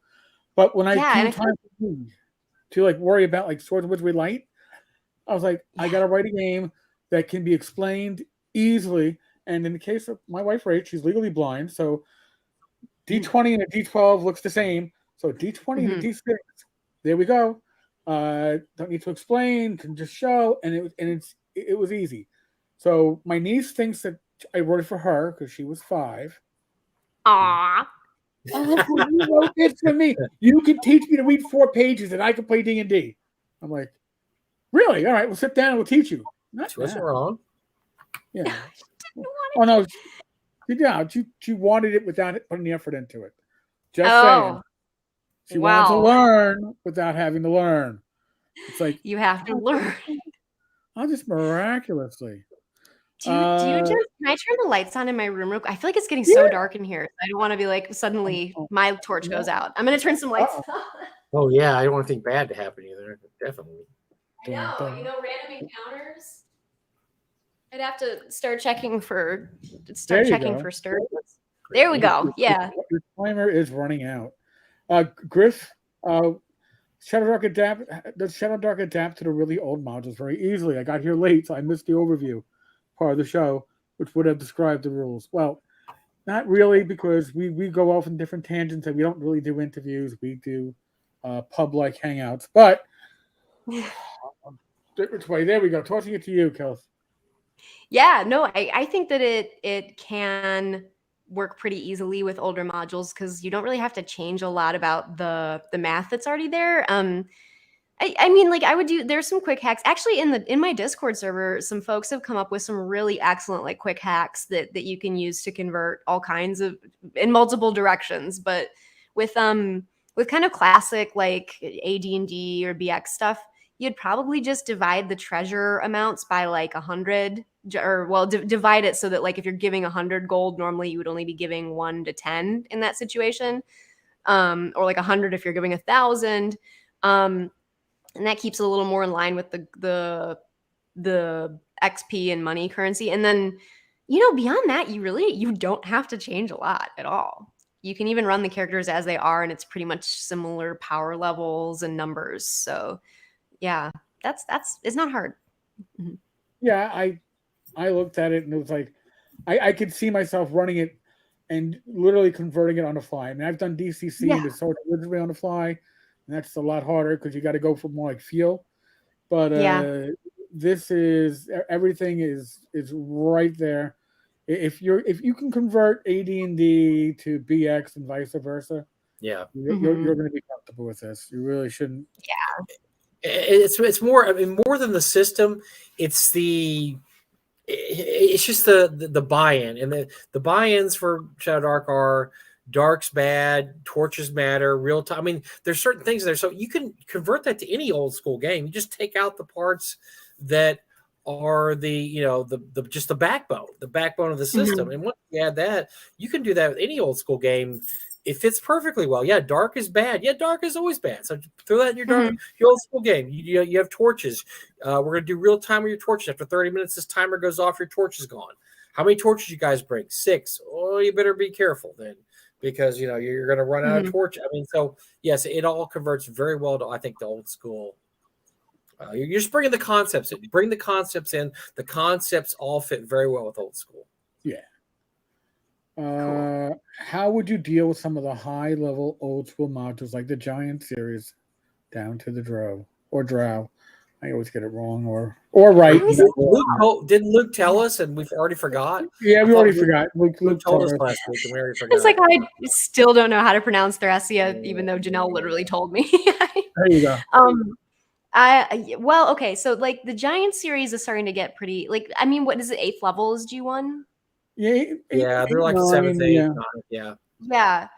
Giants are equivalently dangerous in Shadowdark as they are in their AD&D version. So I think that you could probably run them as written. You would just need the characters to be a little bit of a higher level. Going into the Drow series, I mean, I think that's you'd probably have to start to pull that down a little bit because that's higher level than I think Shadowdark is intended to really to go. But it's not that you couldn't convert it. You would just need to be mindful of the fact that you would need to start to pull the levels down a bit to be more in like the 9 to 10 level range for Shadowdark. And I don't think that would be hard. Yeah, that's my best advice. It's not a great answer, but you would have to do a little more converting for the higher level stuff, and probably not a lot for like the G series stuff. Well, especially G1. G1 is less of an issue. By the time you get to G3, your Shadowdark characters, less they somehow are like treasure-bearing lords with everybody having +3 weapons, Right. you're going to get your asses kicked unless you play it smart, which Shadowdark forces you to do anyway, because you're not going to get expo for killing those giants. You're going to get expo for taking their loot.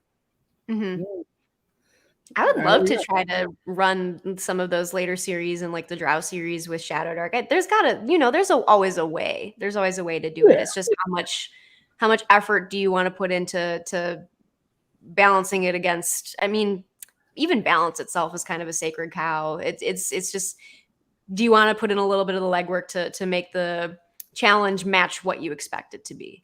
So. Well, I hate to pull the plug on this one. First, we have. Oh my God! Almost 3 hours. It's late for you all. It's even late here, and I'm on the West Coast. So. No, we just had such a great time. It's hard to. Yeah, time flew. I really feel like I just sat down. Yeah. And somehow I didn't drink too much of my drink, which is probably why I'm still here. I need to keep mine's actually just water. It's actually very boring. Mine is actually what the hell is it actually? Non-alcoholic. Well, I know. I'll hit the wine after this.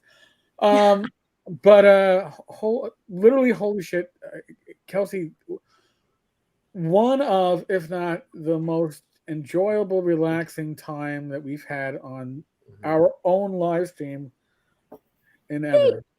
Same. This was such a fun chat. I feel like we were just hanging out talking, and we're like, "Oh yeah." And that's the only thing we do good. But we're terrible. We're just terrible at this, except for just the feeling of just hanging out, chatting with buddies. I mean, that's basically what we do good. So you guys are not terrible interviewers at all. You make it a real conversation, which is what you could only hope out of an interview. Well, that's just it. I mean, generally speaking, the people that when we wrap up and like, do you want me to come back at some point? It's like, sure, I would definitely.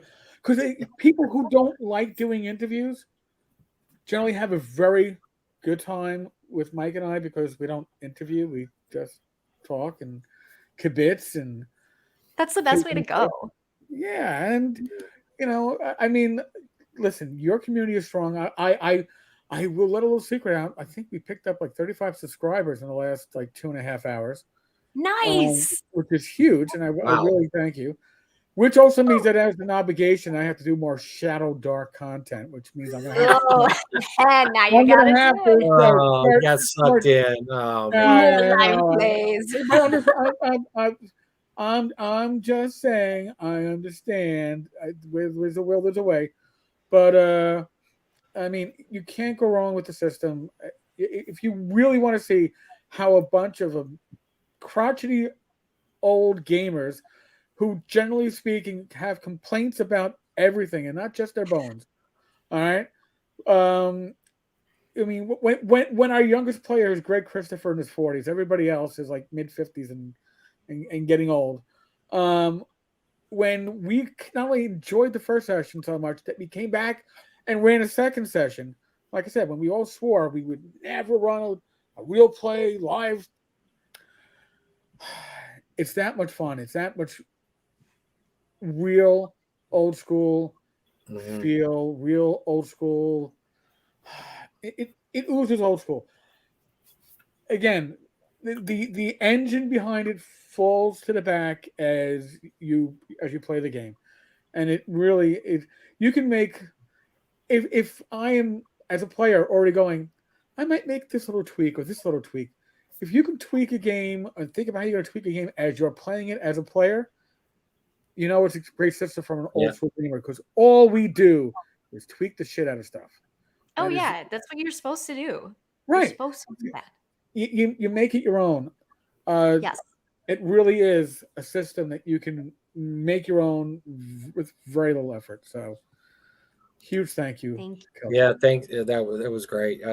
I love finally getting to talk to you one-on-one, live, and monopolizing your time because that's it's going to be hard. Look, if you see her at a convention, go up and say hi to her because at some point she's going to have a Rolls Royce out front and she's going to drive up, kind of like John Peterson does now. He gets out of his Rolls Royce and he says hi to everybody, and then he jumps back in. I'm making fun of John. John's a great guy. He comes to our convention sometimes. But I think he has driven up in a limousine, which is hilarious. I thought you were going to say Stefan. Oh my God! Well, no, Stefan's he's just regular people though. Stefan's great. He's hello everybody, my friends. Come listen to me. I have Ozzy Osbourne for the ball. He's so funny. He's so nice. He's a sweetheart. Oh my God. He really is. Yeah, just the most positive guy. My first TotalCon up in Massachusetts, he took an Uber up from Brooklyn. Yes. That Uber driver was God, how funny. How did he get back? I guess he got an Uber from Marlborough, Massachusetts. Jeez. I guess. But the driver must have been like, "What are you doing?" I want you to know, Stefan. He the last few years he's come to North Texas and he loved Doug. He was a big fan of Doug. Doug and got along well. He pays his own way. We offered to pay him and he says, nope, I just want to come and run games. He's just a great guy. He is a really super nice guy. And just, everybody has fun at his games. And yes, last year the hotel set him up a special room so he could play his heavy metal music on his boom box without disturbing all the other guests. And it was great. We had a great so time. Kind. And then he played Johnny Cash. They gave we listened to so we've never listened to his full tape he has in there, and it finally started getting into like Billy Joel. Like, whoa, hold on, this is like all metal stuff. Oh, I like all kinds of music from the 70s. Okay, well, and then you said, Johnny Cash, all these guys started popping up. We're like, whoa, this is a side of Stefan I've never seen before, because usually it's it's heavy metal stuff. And so he's a fun guy. Yeah. Oh God! Well, again, thank you so much for joining us. Really, thank you so much for sticking this out. Oh yeah. You didn't have to. Fun. You could have cut this off anytime. We would have been like, okay. So we're gonna do more of this at the con because this is super fun. We all like talking about gaming. This is North Texas. Come on, everybody's either sitting in the chairs adjacent to like the hallways or outside the bar restaurant area. I mean, they got to throw us out every night. It's like, we're closing up, please. Oh, well, and if I don't know if you're going to be there Wednesday night, Kelsey, but Eric and I will do our show there Wednesday night, and we just set up in like the vendor room, and people walk by. We'll grab Zeb Cook or whoever John walks by with. Hey, sit down and talk to us for a while. Steve Winter. So if you're there Wednesday night, you could. I'm coming really early Thursday. I'm going to miss the Wednesday night. Here's the secret of North Texas, at least for us. There's a live stream on Wednesday, which is the Talking Crit. There'll be a live stream on Thursday. That might be the whiskey tasting. The whiskey tasting, yes. There'll be a live stream on Friday, usually sitting at a table with random guests. My wife and I will do Gamers Health on Saturday. And then so there'll be like 4 live streams. If you just sit down if you want to join in, you're always welcome. Thank you. Which, by the way, folks, for this week, Friday, we have Phil Reed as a special guest on the Random Party Generator. Nice. Phil Reed from Steve Jackson Games. Probably, listen, Kelsey, the $1.365 million Kickstarter. Phil, the master of the $1 Kickstarter. I'm looking forward to picking his brain as how he can get all these. I mean, he'll get thousands of backers for the buy-in as low as $1. God bless him. Wow. And I've been following Phil's stuff for probably over 20 years. When he used to have like a email newsletter, didn't even realize it was him until like a decade later. I went, didn't I used to read your stuff? He was like, oh yeah, I did that. So he'll be our guest on Friday. Saturday, Gamers Health. Both these are 8 o'clock. Don't know if we have a special guest or not, but if nothing else, you get Rach and me. What else could you want? Mike, anything else for North Texas? We are rapidly filling up. Gary's here, and he'll probably, I think we're at 450, maybe a little more than that. And we will definitely, I think we're definitely going to sell out before the convention, which we've never done before, which would be awesome. We'll still have a few walk-ups, but if you want to get a ticket, get it now. And Kelsey's going to be there. Eric's going to be there. I mean, our special guest list, you've probably seen it.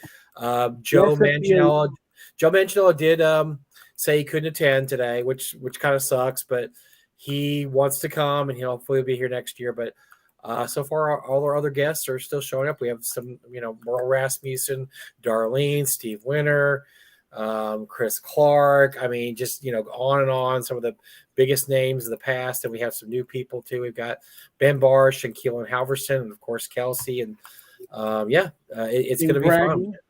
James, we got James Raggy to come from Finland this year. I thought I'd ask him what the hell, and he's gonna fly. He only ever does Gen Con every year. He never does anything else. Matter of fact, he's like, why do you want me at your convention? We're like, because you're James Raggy. What the hell? Everybody just wants to, see that you're a real human being. And so James is coming. He shipped a whole bunch of product to Gary already, and he will be there. So it's gonna be fun. Wow. So it is the old school con. That's yes. Mm. As Gary says, 458 now. We're ticking down to 500. So don't wait too long, folks. No. Don't wait too long. Mike, Mike. Oh, you were here for the whole one, Mike? I can't believe it. I was here for what? That's Joe the lawyer's brother. Oh, Joe was here? Oh my God. Joe's brother's here. Pops in, yeah. He was quiet the whole time. Damn. Why does he have fake name? He has fake names. You never get to see his face. I'm worried. This guy's crazy. He scares me. Joe, you'll get to meet him. I know. I'll get to meet him in person. I'm so excited about that. There's so many new people coming this year. I'm so excited about all the new people. And Kelsey's responsible for some of that because a lot of people are coming because they want to meet Kelsey. So that's going to be great. We're going to get a bunch of new people this year. You see? I'm excited to meet everybody. They specifically mentioned you. They said, Shadowdark and Kelsey are there. Oh my God. They're going to come. So that's great. It's so cool to hear. And I'm just flattered to be there because I'm going to be surrounded by the giants of, everybody who I've admired for so long. So it's going to be just really cool. So cool. Excellent. Well, Gary's sucking up to you already, boy. He's shameless. He's absolutely shameless. So. He's ours, so it's okay. We'll accept it. No, we're really very excited about having you, Kelsey. It's going to be great. Thank you for inviting me. Thank you. Oh, thank you for joining us. Thank you for putting up with us. I mean, how wise this was fun. Come on. No. I appreciate you guys. 3 hours away from Eric. Holy shit. Now, folks, as always, be safe, be well. God bless. Roll those dice. Roll them well. Tomorrow night, there's the hangout on the Discord in the Speakeasy at 9 p.m. We're just gonna we just hang out and it's like this without being recorded, honestly. So there you go. Everybody's welcome. All right, folks. On that note, we're out of here. Later. Bye, you all.